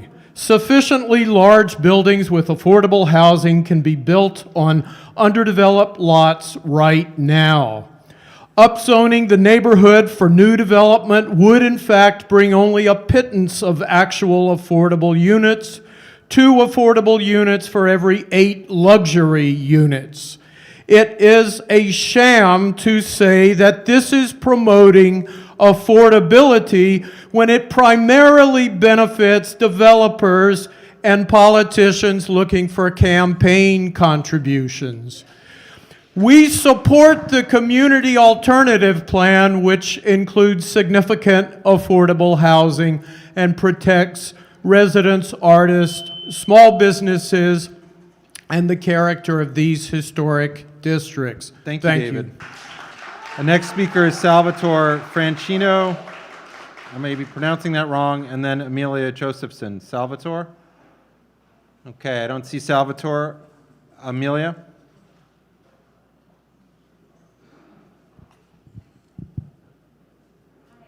Can you hear me? My name is Amelia Josephson. I support the rezoning.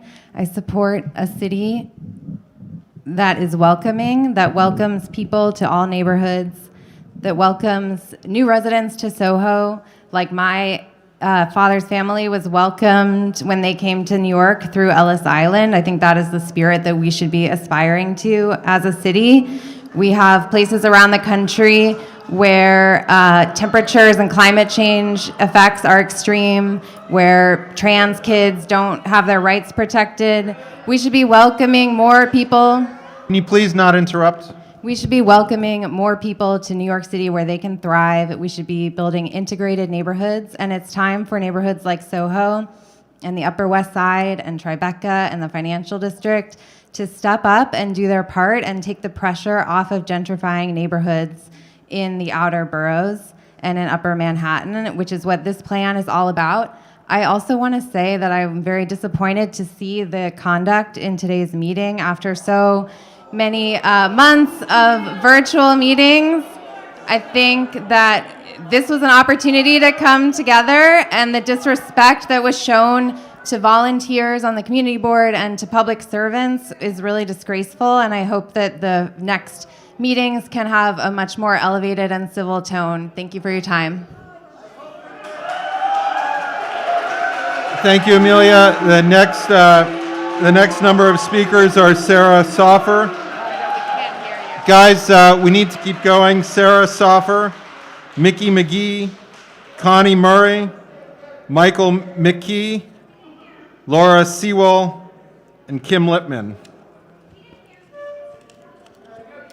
The next speaker is Sarah Soffer, Mickey McGee, I know I saw Mickey, Connie Murray, Michael McKee, Laura Sewell, and Kim Lipman. You guys could come up, anyone? Let's keep this moving. Whoever's in the front, just come on up and let us know who you are. We're gonna keep going until we're finished, and we'll just need a few community board members who are able to just stay behind and help Z pack up. So thank you. All right, great. Just have respect Everybody, if you could keep it brief if you can. But go ahead, next speaker, Mickey. Thanks, Carter. Hi, everyone. Thank you all for staying. I'm going to ask a really nerdy question because I think what's been said so far is very clear that this upzoning is a travesty. But I knew on October 7th that it was a travesty when I saw this map, and I'm sorry it's not big enough for you to see it. On the map, Spring Street subway is listed on Prince Street. Prince Street is listed as Spring Street, okay? They don't even know the street names in our neighborhood. But that's not the best part. The best part is this, is the next time I saw the perimeter, it looked like this. And there was something shaved off. And that little shaved off part is in my neighborhood, so I was interested. How'd we get out of this deal? Well, I pondered it for a while, and I'll show you. It's a little green area on this map. You probably can't see it. It's just at Watt Street, north of Watt, 3 partial blocks. I puzzled about it. Why? Why is this not included? And then I found the answer. And then I found the answer. Council District 3. This is the border of Council District 3. Our city council speaker did not want to have to weigh in on this. That is my hypothesis. Prove me wrong. And so my question for you is, what happened between October 7th, when this part of the neighborhood was included, and October 28th, when it was taken out? I want that information foiled. Thank you, Mickey. Just to make sure, Sarah Soffer, I've called a few times. Are you here? No. Okay. Connie Murray. My name is Connie Murray. I was born and raised in Manhattan, lived in SOHO for a few years, 30 years ago, and have been living in Long Island City, Queens for almost a quarter century now. I'm a writer and I advocate for cheap housing, not the scammy, affordable housing offered in the proposed SOHO NOHO rezoning. I am here tonight to speak about pro-development group Open New York, the self-funded vanity project, which was featured in the Daily News' recent piece on SOHO as a rezoning wolf in sheep's clothing. Open New York hates SOHO NOHO. They hate the buildings, they hate the beauty, they hate the history, they even infamously hate the sunlight here. They hate this community board. They want to abolish it and replace it with themselves.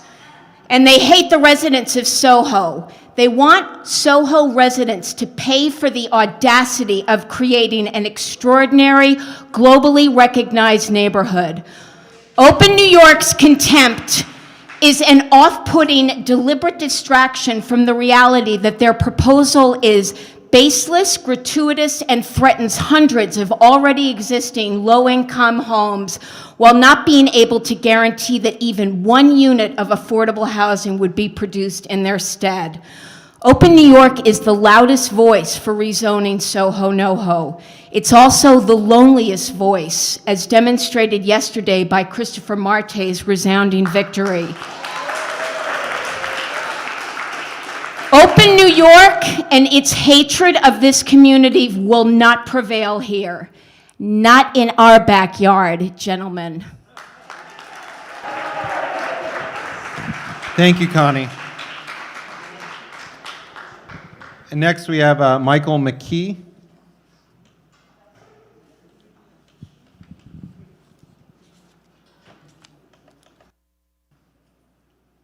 Following Michael, we have Laura Sewell and Kim Lipman.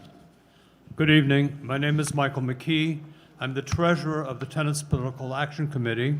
I'm here to testify on behalf of Tenants PAC against the SOHO, NOHO upzoning. We believe that every neighborhood, including affluent neighborhoods, must accept greater density to accommodate affordable housing. But this plan is not that plan. This plan will not really produce affordable housing. Now, you're all very intelligent people, and you can read the plan yourself and analyze it, but I want to focus on one aspect, which is the target that this plan puts on the backs of those tenants living in rent-regulated and loft law-protected housing. You cannot approve a plan that is going to result in people being displaced, supposedly in the name of producing additional affordable housing down the road. It is not sufficient for city planning simply to poo-poo this concern and to say, oh, it's not going to happen. The one area of loopholes in the rent laws that the state legislature did not close 2 years ago when they repealed vacancy control and made many other changes was demolition. Demolition is still a mechanism landlords can use to evict tenants out of rent-stabilized housing in order to tear the building down.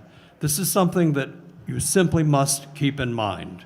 It's also pretty rich for me to sit here tonight and hear city planning talk about the lack of city-owned housing in SOHO where you could build 100% affordable housing, when city planning and de Blasio in other neighborhoods have given away city-owned housing, most notably the Bedford Union Armory in Crown Heights in Brooklyn, which was a missed opportunity where you could have actually built 100% affordable housing. So I'm urging you to vote this plan down. Thank you very much. Thank you, Michael. That's Michael McKee from Tenants PAC. Thanks for coming down tonight. I'm just going to call out a few more names so people are ready. Laura Sewell, Kim Lipman, Denny Salas, Dan Miller, not the CB2 Dan Miller, Lee Benicke, Michelle Campo, Michelle Varian, and Dominic Sunkowski. I may be mispronouncing that. Laura? Good evening. I'm Laura Sewell, a vice president of the Lower East Side Preservation Initiative, also known as LESPI. LESPI strongly opposes the mayor's plan to upzone SOHO, NOHO, and parts of Chinatown. If approved, this plan would allow buildings to be built up to 2.5 times larger than what is currently permitted, destroying the character of these historic neighborhoods and setting a dangerous precedent for other neighborhoods throughout the city. Included in these neighborhoods are some of the city's most popular historic districts. The plan as it now exists would dramatically alter the scale within these districts. It would allow the proliferation of even more big box chain stores, making it even more difficult for small, independent, and family-owned businesses to survive. While this upzoning plan is presented as a means to promote affordable housing, the specifics of the plan belie that claim. There are no provisions for explicitly middle and low-income residents. Instead, the plan promises to make neighborhoods less affordable, less neighborly, and less hospitable. LESPI and many other local community organizations support the community rezoning plan for SOHO NOHO. This plan would help create more affordable housing for the area while maintaining the neighborhood character that so many residents, businesses, and visitors cherish.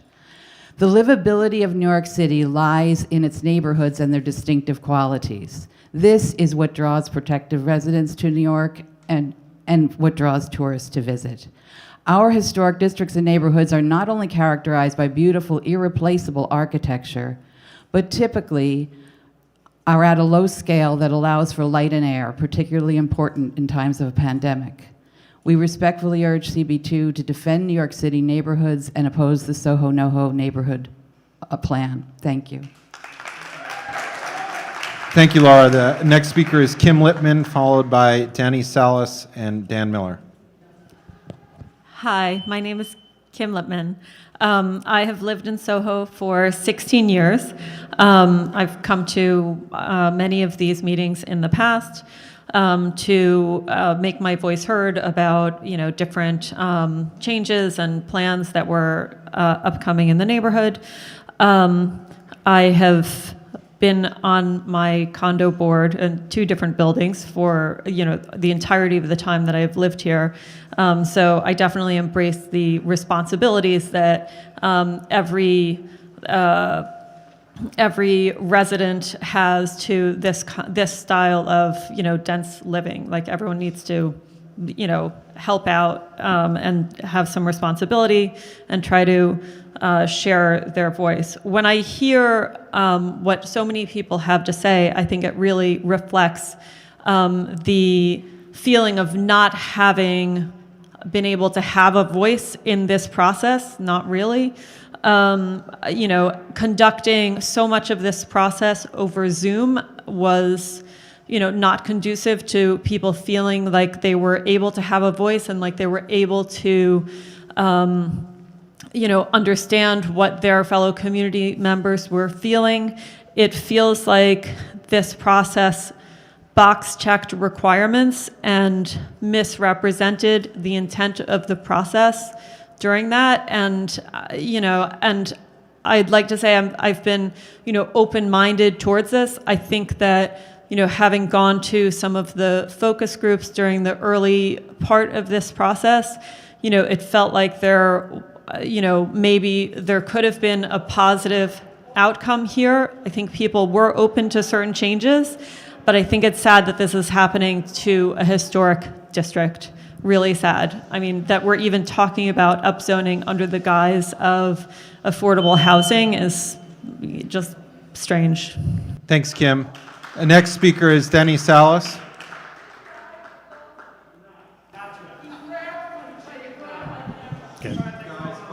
Bob, can you please figure out what's going on over here? Gormley, can you just come over here?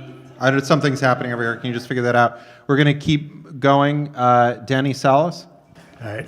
Well, thank you for your time. I'm very supportive of the rezoning of NOHO and SOHO, and there's a few reasons why. One, there is a 700,000 affordable housing shortfall in New York City, and the only way that we're going to be able to solve this crisis is by allowing more housing be built all across the city. And two, there are flaws within the plan. One of them is the commercial density allowance. That is a little too high, and that's not going to encourage builders to actually create the affordable housing that's necessary for families to experience upward socioeconomic mobility. And the only way that we're going to be able to do that is if you lower the commercial density allowance. Another aspect of the plan that needs to be corrected is the community preference. I do believe that there should be another carve-out for families that were actually affected by COVID. Nearly 4,000 kids lost their parents during COVID, New York City families. And those kids should have access to some of the best schools that exist here in New York City. And one thing that we can do is create that preference within that plan itself. That's it. All right, thank you, everybody. Dan Miller. Dan, you're up.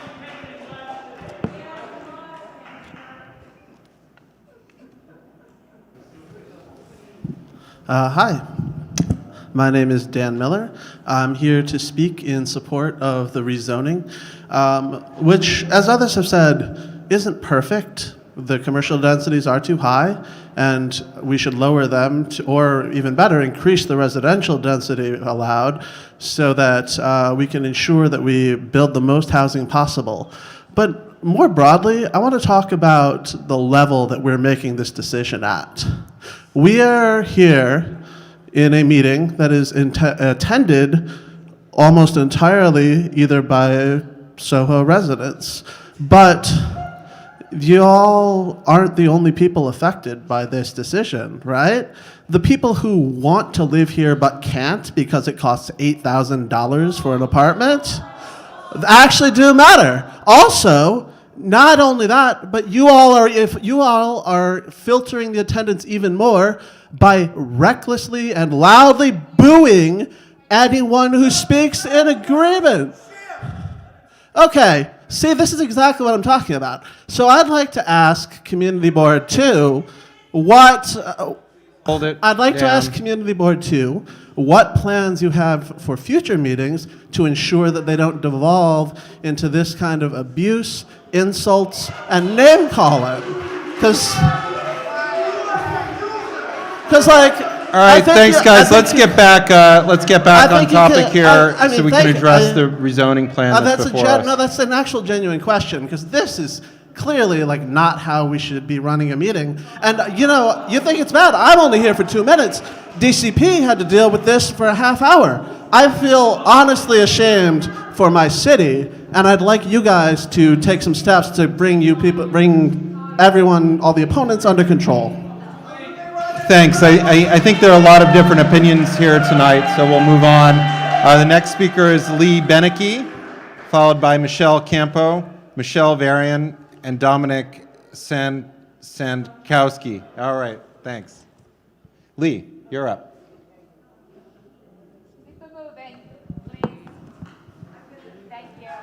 Hi, I'm going to be really fast. I had a whole speech, but that was a long time ago, and I know you guys want to get out of here. I've been in SOHO for 45 years. I'm committed to SOHO. I thank you all very much for the possibility of speaking to you about this tonight. Go closer to the mic. Closer to the mic. Okay, everybody can hear me. So what I want to say right now is just please turn this plan down. We're not against affordable housing. I don't have a fight with these people. But this plan is not the right plan. It really disenfranchises so many of us in so many ways. I think that's been covered tonight. So just please, thank you. Thank you, Lee. Michelle Campo. I'm going to be really brief, hopefully. Okay, I live in an area, it's called Little Italy. It's also a special Little Italy district, so I guess Vicky Bean would really hates us. And it was made by the community. It's a special district made by the community and of the community, and it works. This is not. This is another destructive de Blasio plan.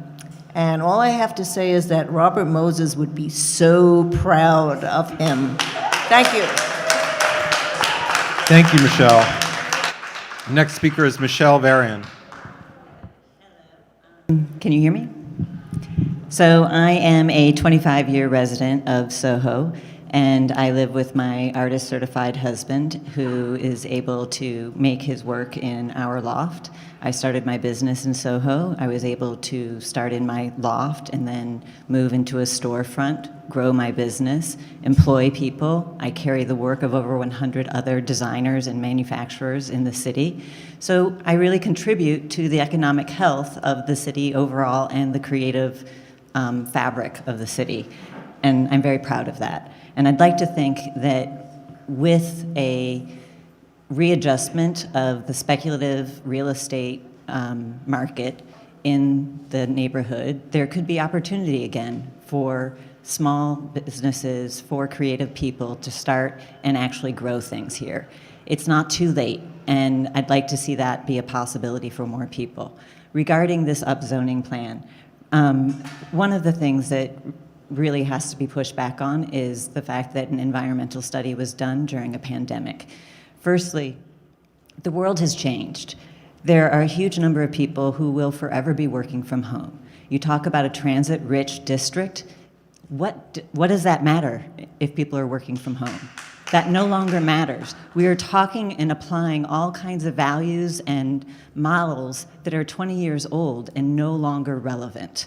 We need to start over, look at this new world. It is a new world. We really, really need to consider all of the things that have changed. And let's see, lots of things besides no transit. There are tons of offices that now are very likely never going to be as densely occupied as they previously were. Let's talk about converting those to create affordable housing. What about all of the hotels that have turned in their keys and are being foreclosed upon? Those are opportunities for the cities to purchase those buildings and convert them to affordable housing. Thank you, Michelle. Next speaker is Dominic.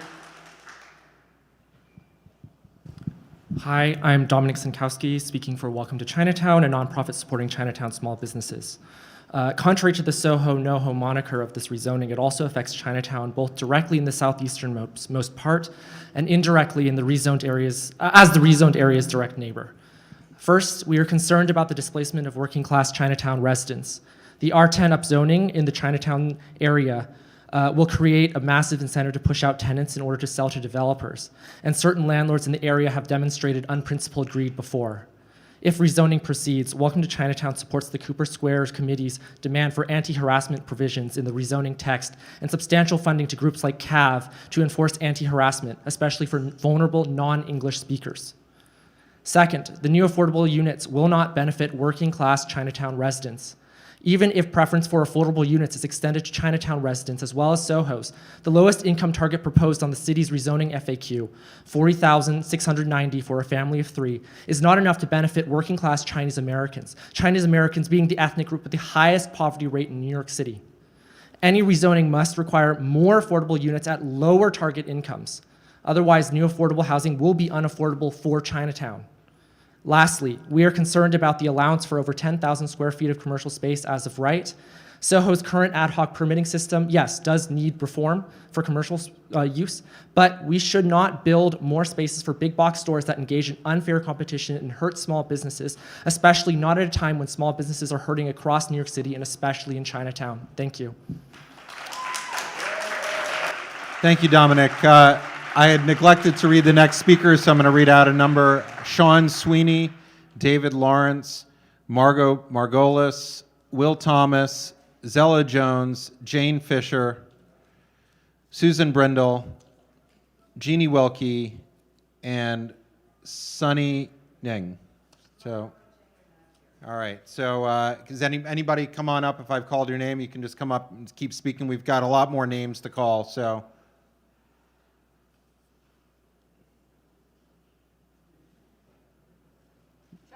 Come on up. Just. Thanks for letting me speak. Can you hear me? Hi, I'm David Lawrence. I'm a photographer and an AIR certified artist. I live and work in a loft on Grand Street, and I live and work in a loft on Grand Street, and I'm 100% against this plan as it's written. It's a blueprint for turning other neighborhoods around the city into cookie-cutter copies of Midtown. Look at what NYU is doing. I believe that the giveaways to developers in NYU are so generous that they'll obliterate this neighborhood. I've lived here for over 30 years. The fig leaves that the city is shaking around to try to cover up the theft of our neighborhood are the twin premises of more affordable housing, supposedly, and a dubious arts fund. The affordable housing aspect will never happen because there are so many massive loopholes for developers to exploit. However, the luxury apartments and offices that will indeed go up will block the sunshine that tourists love and that personally my photography depends on. And it'll displace hundreds of lower income neighbors who I live very close to, as well as drive out more small businesses and all the artists. To add insult to injury, the DPC wants me personally to pay $350,000 if I can't take it to live here anymore, or if I want to bequeath my loft to my children. It's going to cost me $350,000 to give it to my kids, to give my own loft away. They want the artists like me to fund their artists' extortion fund, which the city will then use to bribe any arts organizations that remain to support the destruction of this unique historic neighborhood. Please start over and listen to the people this time. Thanks, David. For those who are having conversations in the back, can you guys either sit down or go outside because the acoustics in here are terrible. So, Jeannie. Hi, Jeannie Wilkie from the NOHO Neighborhood Association. Thank you.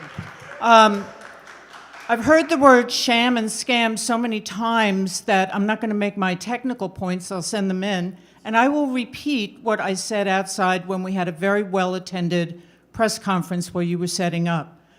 It was a famous con man, George C. Parker, who sold the Brooklyn Bridge to gullible marks on false promises. Now it is the mayor and city planning acting as the con man, not only selling the community false promises, but acting as the obvious front man for large real estate and campaign donor interests. The city's plan must be scrapped. They need to go back to the drawing board. Instead of trying to con us anymore by pretending to listen to us, but instead dismissing us, the city must commit to working hand in hand with the community, starting with our community alternative community plan. Thank you. Thank you, Jeannie. Susan Brindle, Will Thomas. Will, I see you over there. You want to come up? Thank you, Carter. Hi, everyone. My name is Will Thomas. I live in the East Village, and I'm here to support the proposed rezoning as the executive director of Open New York, an independent, grassroots, pro-housing organization. Allowing more homes here will help to alleviate New York's housing shortage and help to fight displacement in other neighborhoods. That said, there are a few small changes which we would recommend. First, the commercial densities are too high and could risk offices being built instead of housing. Office density should be lowered. The city should also expand the community preference policy to ensure that the rezoning is a force for racial and socioeconomic integration. Finally, the city should mandate the deepest affordability option of MIH. Furthermore, a few facts for the community board to consider. New York has a terrible housing shortage, and if you vote against this proposal, you will be making it worse. Between 2010 and 2017, median rents went up by more than double median wages. There are more people homeless today than at the height of the Great Depression. Pre-COVID, 1 out of every 10 elementary school students in New York City public schools attended from homeless shelters. So again, if you vote against this proposal and deny 900 families an affordable home zoned for the best public schools in the city, I hope you have a better reason than sheer aesthetics. It is also worth remembering that residential construction in SOHO and NOHO has been illegal as of right since the 1960s, which has pushed demand for market rate housing into all the surrounding neighborhoods, raising rents and causing displacement. Building more market rate housing in SOHO and NOHO will put this process into reverse and should be welcomed by anyone who claims to care about rising rents or displacement. At the end of the day, the argument for rezoning SOHO NOHO is one for equity. The de Blasio administration has not rezoned any wealthy white neighborhoods for new housing growth, so rezoning SOHO and NOHO would mark a significant shift towards these neighborhoods allowing their fair share of construction. Almost half of all construction is concentrated in just 10 neighborhoods, in either fast gentrifying neighborhoods like Bushwick, Bed-Stuy, or Mott Haven, or formerly non-residential neighborhoods like downtown Brooklyn, LIC, and the Far West Side. More equitable development would ask more of wealthy neighborhoods like SOHO. Thank you, Will. I'm just going to call out some names. I know a number of people were here. I did see them, but Susan Brindle, are you here? Okay. Margot Margolis? No. Zella? Zella, are you still here? No. Sean, you're just in time. Come on up. Zella, I don't see you. Okay. Jane Fisher? Sean, walk faster. Sunny. No Sunny. Okay. Vicky Papadias. Sean, you're up. Come on. All right. While Sean's walking up, let me call off a number of names. Vicky Papadias, Samir Lavingia, Paul Tashinkle, Alec Newstein, Brian Chadwick, Roger Manning, Aaron Marks, Darlene Lutz, Carol Steen. If I've called your name, please come on up. Sean? Ready? Yes. Yeah. I'm Sean Sweeney. I'm the director of the SOHO Alliance, and I was, thank you, and I was a member of the Envision SOHO Advisory Group. And I want to ask you, Sylvia, you know, not once did we talk about high-rise buildings going up or big box stores going in. We never talked. And affordable housing just came in at the very last moment. We spent hours on just getting residential living legalized and retail living. I'm asking you a question for the community board. Where did you come up with the rest of this stuff? Where did that come from? For the record, no response. Okay.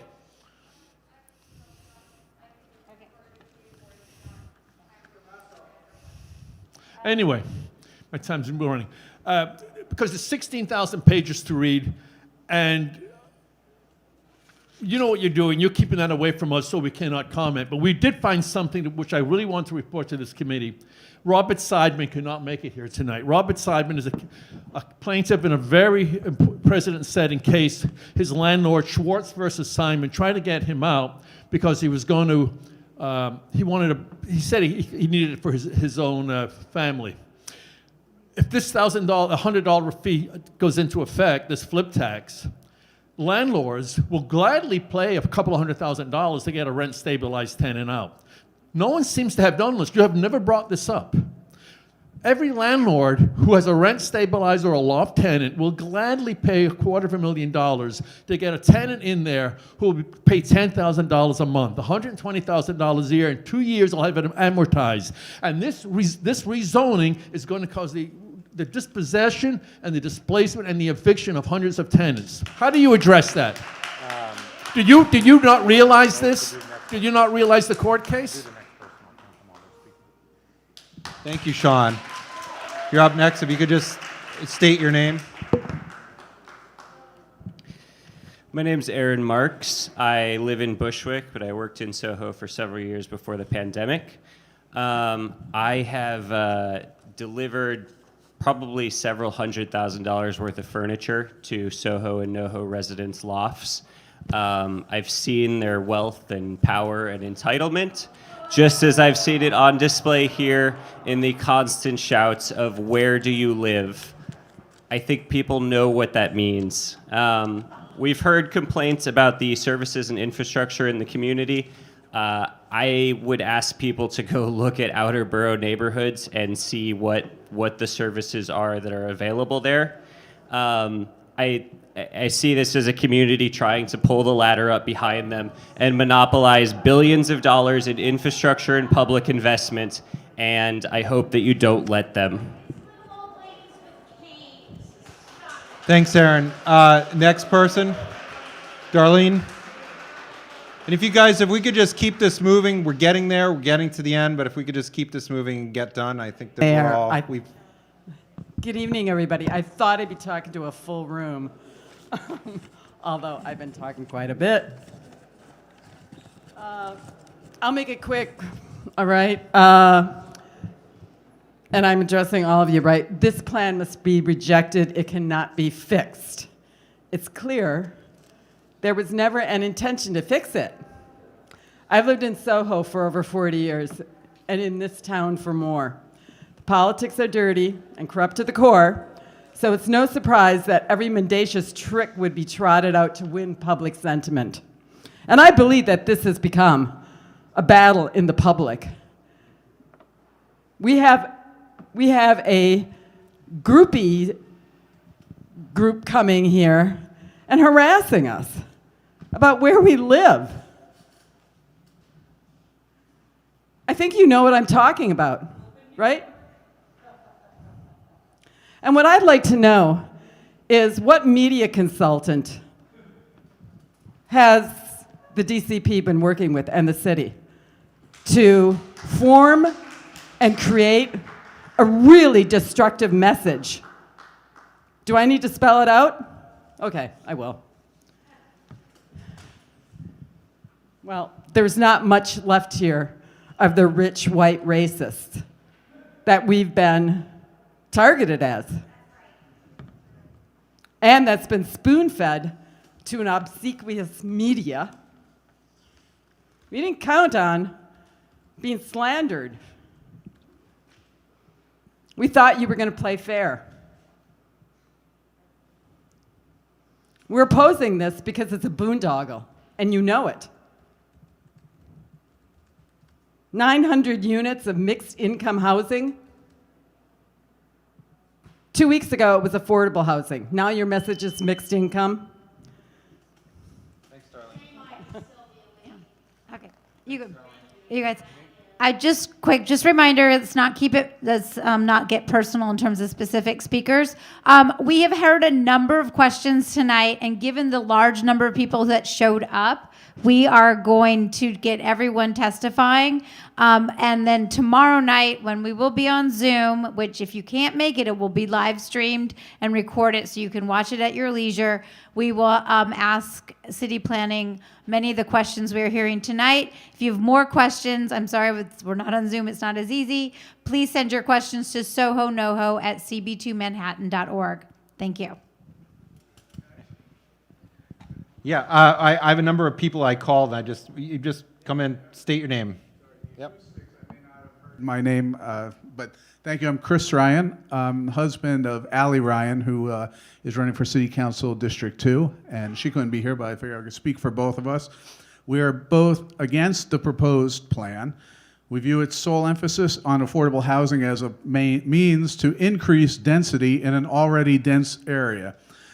We do support the SOHO community plan. This is the plan that should be on the table tonight. The overdevelopment has been fast-tracked by de Blasio administration to meet the housing crisis, which we agree we do need more affordable housing, but empty storefronts and the unsold, unrented luxury inventory show that the market is changed, it's stagnant. The pandemic has revealed a lot of new realities, and we do not think that this plan will address them. We look forward to working with District 1, District 2. Part of NOHO is in District 2. We're looking forward to working with District 3, I meant to say. And yeah, thank you for having us speak here. I'm Chris Ryan, and I'm speaking for my surrogate there, Allie Ryan. Thank you. Great. Thanks, Chris. So I'm going to just read off some names. Samir Lavingia, Vicky Papadias, Paul Schinkel, Alex Newstein, Brian Chadwick, and Roger Manning, and Carol Steen. Hi, can you hear me? All right. Sorry? It's good? All right. My name is Samir Lavingia. Thank you for calling on me, and thank you for being here.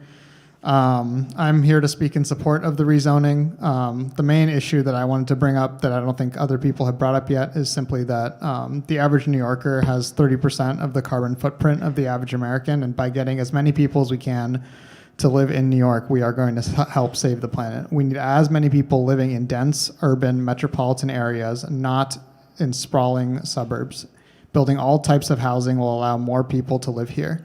And it's imperative to make sure that we are able to save the planet for the future. SOHO is one of the whitest neighborhoods in Manhattan, or in New York City. And it just has an incredible amount of segregation. If we want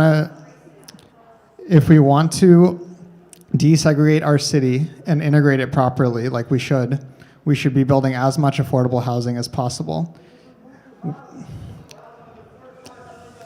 Guys, if you could just keep it down, please. Go ahead, Asking Samir. people of color to move to Harlem will not integrate our city. We need to get people of color like myself to live all over the city. Having segregated neighborhoods is not good for the country, not good for the city, and it's not good for anyone. We need to integrate our neighborhoods. We need to integrate our schools. We need to get as many people living in every single different neighborhood. That's why the plan that has been proposed focuses on integrating different socioeconomic classes, and I'm very happy that they are focusing on that. Thank you. Thanks, Samir. Vicky? Do we have, is Vicky here? Vicky Papadias, okay. Paul Schinkel? Alex Newstein?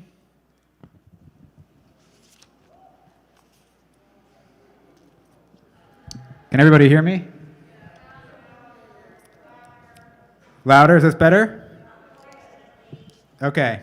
I'm Alex Newstein. I've lived in SOHO for 9 years, and my family has lived in SOHO for over 40 years. I feel exhausted and scared and sad that we who live here must now defend this community from being handed over, like so many others, by the mayor's office and the DLP to real estate developers and retail conglomerates under the shameless and cynical guise of affordable housing. Shame on them. Our city really does need affordable housing. Over the last 10 years, the city gained 100,000 new housing units, but lost 400,000 housing units that rent for $1,000 or less. I'll say that again. The city gained 100,000 new housing units over the last 10 years, but lost 400,000 units that rent for $1,000 or less. Building up, like some here have proposed, without actually protecting low income, displaces regular people. As a lifelong New Yorker and longtime SoHo resident, I've seen what we all know. Glass high-rise developments are a cynical and ugly lie. They do nothing to provide affordable housing for people who need it. What they actually do is enrich the real estate developer elite and the politicians they support at the expense of everyone else. I call on this board to aid those whom de Blasio has abandoned. Help our people, support the organic growth of real neighborhood communities, don't help destroy us. Please don't give SoHo the same fate as the Meatpacking District, the Williamsburg waterfront, the Fulton Market in Brooklyn, or the Long Island City waterfront. Thank you.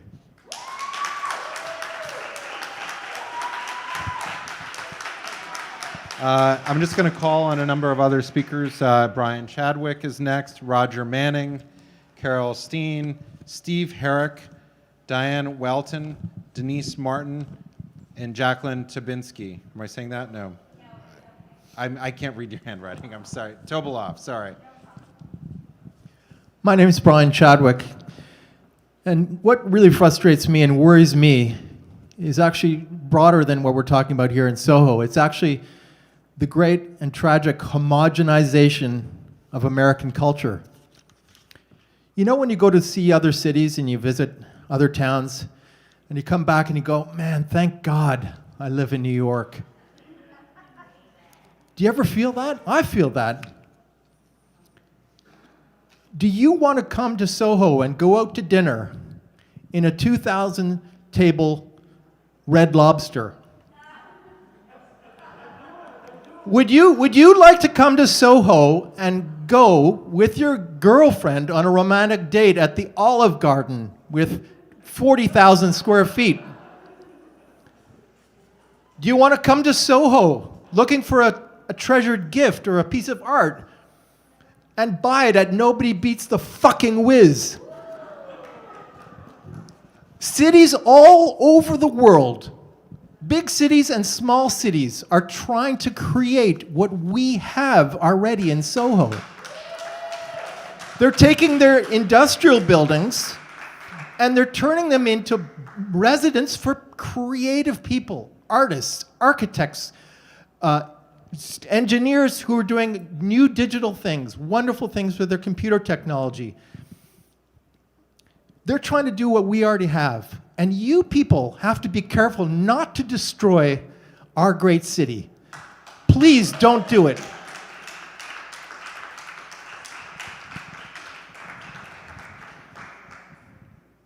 You know, I've never been to a city hall meeting before. This is the first time I've done this. And I'm not even American. I can't vote.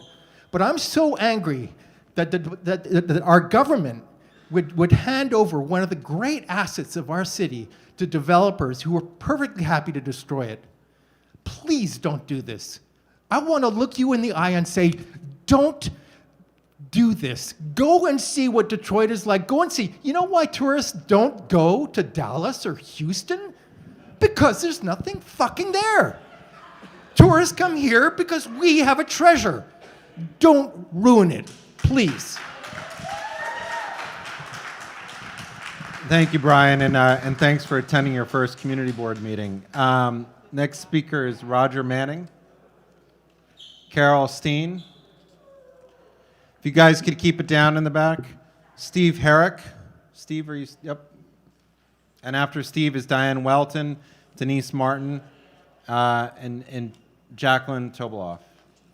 Hi, I'm Steve Herrick, Executive Director of Cooper Square Committee. I'm here to oppose the ULURP application for SOHO and NOHO.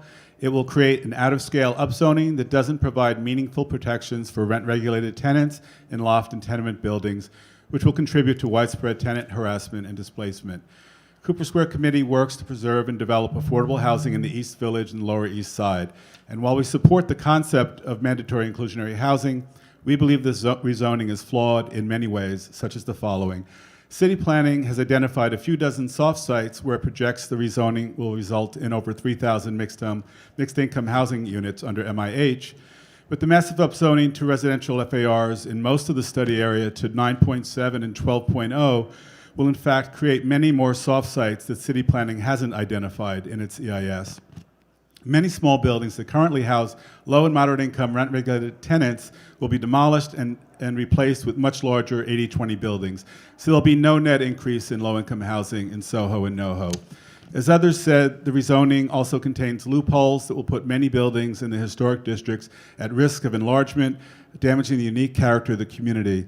For example, city planning will not require that low-income housing be built on-site for developments under 25,000 square feet.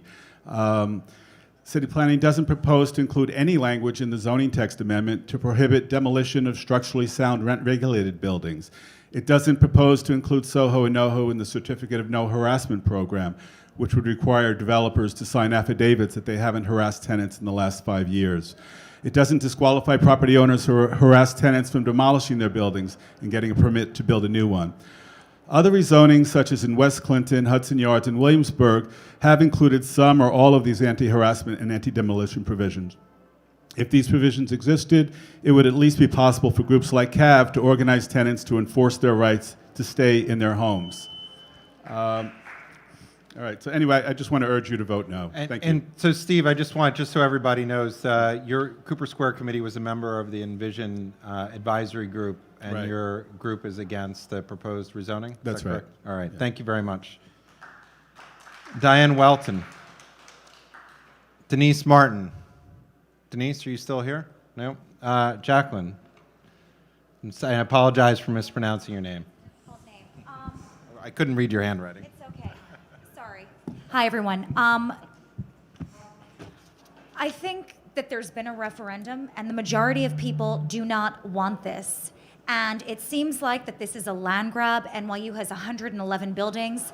That's great if they want more, but the people, the constituents, do not want this. And the other big problem is that I guess the constituents are very angry with this group here, the de Blasio group, but the bottom line is, de Blasio didn't act alone. He had help from a very neglectful city council member.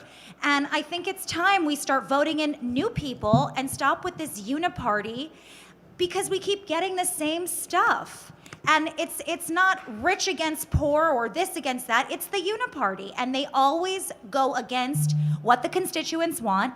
And we keep voting them in and expecting something different. Let's not vote for the same people that keep giving us the same crap. SOHO is 100 times worse now than it was a year ago, 2 years ago, 3 years. It keeps getting worse and worse and worse. And we keep voting for the same people, blaming the same people. We vote them in. Let's stop voting them in. November 2nd, new election. Let's stop voting in the uniparty. All right, I'm going to read out all the rest of the names. So this is it. Sante, you're up next. Sante Scardillo, followed by Kay Romeo, Dr. Tom Legata, Casey Berkowitz, Vittoria Fariello, Carol Friedman, Victoria Hellstrom, Renee Monrose, Robert Dawson, having trouble reading this name, Vadim, last name starts with a G, Doug Handel, all right, and then Ken A. So if you've heard your names, please come on up. Sante, go ahead. Hello, I'm Sante Scardillo from the Little Italy Neighbors Association.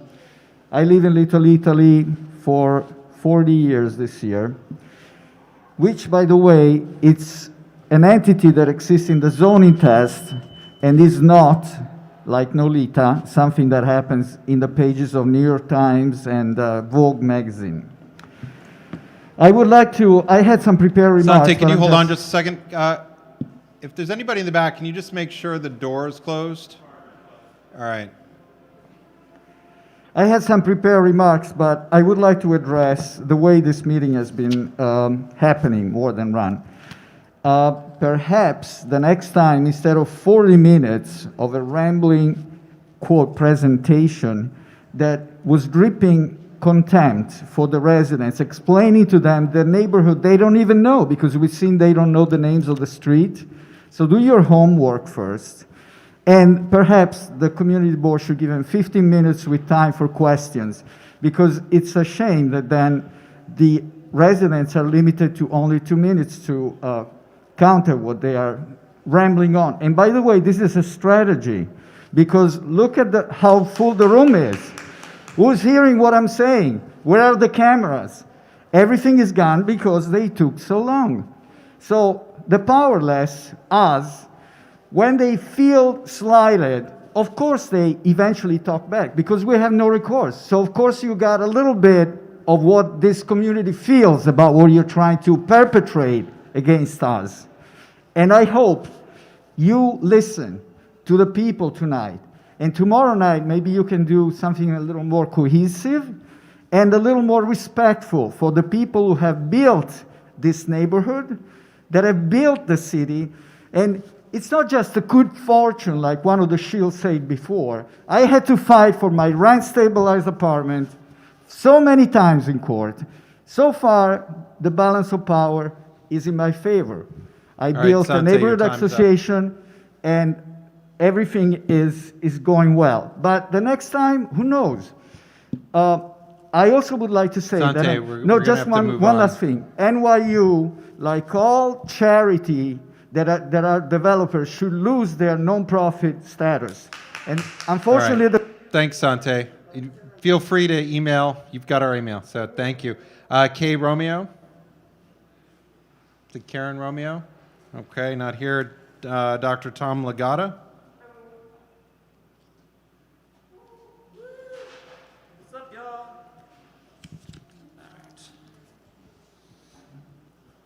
I'm ready. Test. Hello.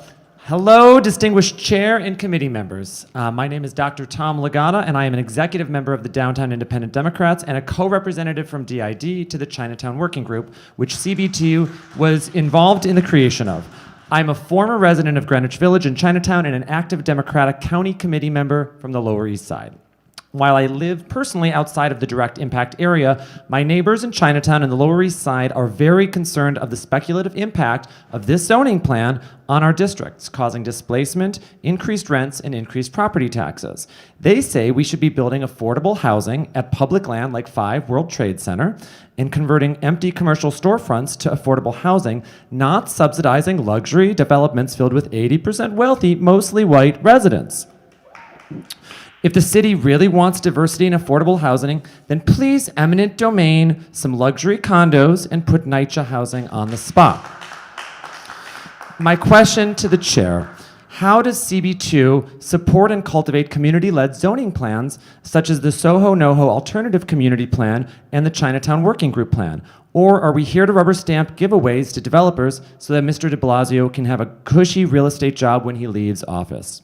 And I just finally want to say congratulations to Christopher Marte and Gail Brewer on their commanding first round leads in the council primaries. We ask that the current and future council members vote no on this plan. Thank you. Thanks, Tom. Renee? Oh, Renee, you're up.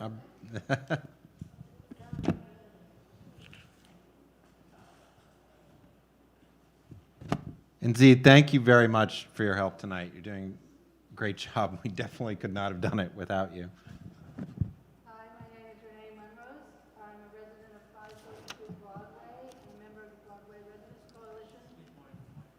Can you hear me all right? I'm a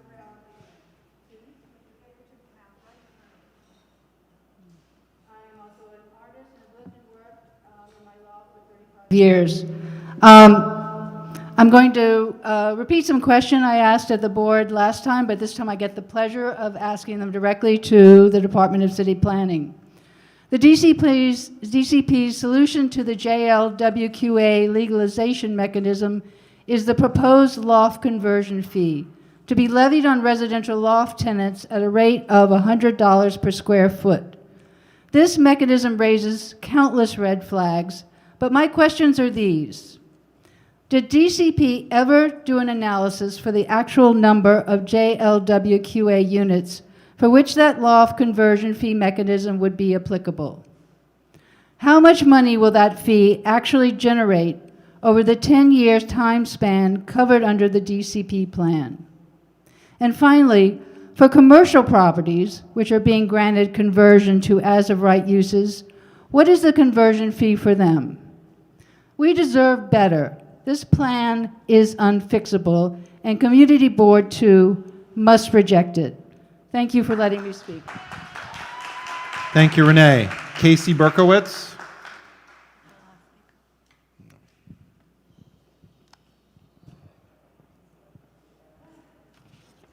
Hi there. My name is Casey Berkowitz. I'm a Chelsea resident just across the 14th Street border in CV4, but I do commute through here quite often, and I work in Community District 1, so I'm very familiar with the neighborhood, that both in the rezoning neighborhood and that folks say would be affected. I want to urge you to support this plan. I'll be honest, my hopes are not high, but I hope that you will consider future generations of both New York City and the planet. Living in SOHO and NOHO is one of the lowest carbon activities that you can do in the United States. It has excellent transit access. Very few people drive. For the sake of all of Lower Manhattan not being underwater by the end of my lifetime, I urge you to allow more people to live here and not in car-intensive outer boroughs or even Houston, Atlanta, or Phoenix, where they're almost guaranteed to drive. Secondly, I want to remind everybody that New York City is the vibrant, beautiful city that we love because it has grown and changed over time. The way to build new growing neighborhoods is to allow them to grow naturally and not freeze them in amber. At the very least, for the sake of future generations, perhaps even your children, I urge you to build a more affordable, vibrant, and growing city. Thank you very much.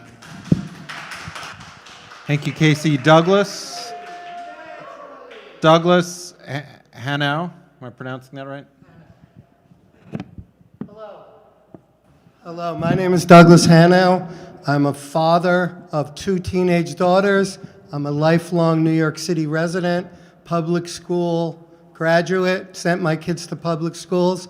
I am very worried about my teenage daughters and their generation's access to live in neighborhoods like SOHO, NOHO, because they're way too expensive. There's not enough housing, and we need to build more affordable, more luxury. My children care about climate change. The way to fight climate change is with density and with transit-rich neighborhoods like SOHO, NOHO, which is incredibly amazing place to live, and more young people like my children and like the children of immigrants and like the children of people who will never get a chance to do anything but look at very expensive retail stores instead of actually living in an affordable apartment in this beautiful community. So I urge you as a lifelong New Yorker to please pass this rezoning. I think it's going to be an amazing thing for New York City, and we're going to all welcome more neighbors and more people into this community. Thank you. Thanks, Douglas. Ken A. Next, Ken A. No Ken A. Okay. Victoria Ferriello. Okay. Carol Friedman. I think she left. Victoria, you're up. Victoria Hellstrom. Hi, everyone. Thank you so much.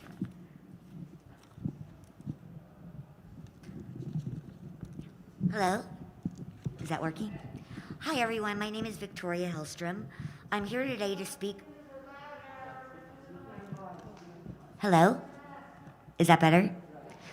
Hi, my name is Victoria Hellstrom. I'm here today to speak for the loft tenants in Tribeca. We have heard from community after community that nobody wants a repeat of Tribeca after 9/11, when Tribeca was rezoned, and Mayor Bloomberg altered the loft laws to force creatives in fashion, film, entertainment, music, and the arts from their lofts with absolute horror stories and in industrial zones across the city, and built a shed. where there were innocent women and children in these buildings forced to the streets with accidents and fires, buildings with big red X's the city falsely claimed were no longer safe to enter, the city illegally vacated, evacuated, and or demolished, where many of the business records were falsified. Now loft buildings sit vacant all over Tribeca that are rent-stabilized buildings as a matter of law. It's important to understand that the mayor's office failed to put many loft buildings into rent stabilization as required by law across the city for decades. When lofts represent a class of housing for affordable live workspace, tenants in fashion, film, music, entertainment, and the arts repurposed from buildings formerly used for manufacturing to affordable live workspace under Loft Law Article 7C, impacting design and architecture around the world in a path to home ownership, where the loft laws support entire industries. I have 5 questions. My first question is, why DCP failed to do any real displacement studies when rezoning clearly represents an incredible loss of affordable units, as we have seen across the city since Mayor Bloomberg. My second question is why DCP and what DCP intends to do to prevent building fraud rampant in Tribeca, where many of the business records have been falsified, just like the Kushner Victoria, building your fraud. time is up, unfortunately. I have. Can you send your questions? Yep. I actually just have 2 more. If the city was truly concerned with affordable housing, why not put every affordable unit the loft laws created into rent stabilization first?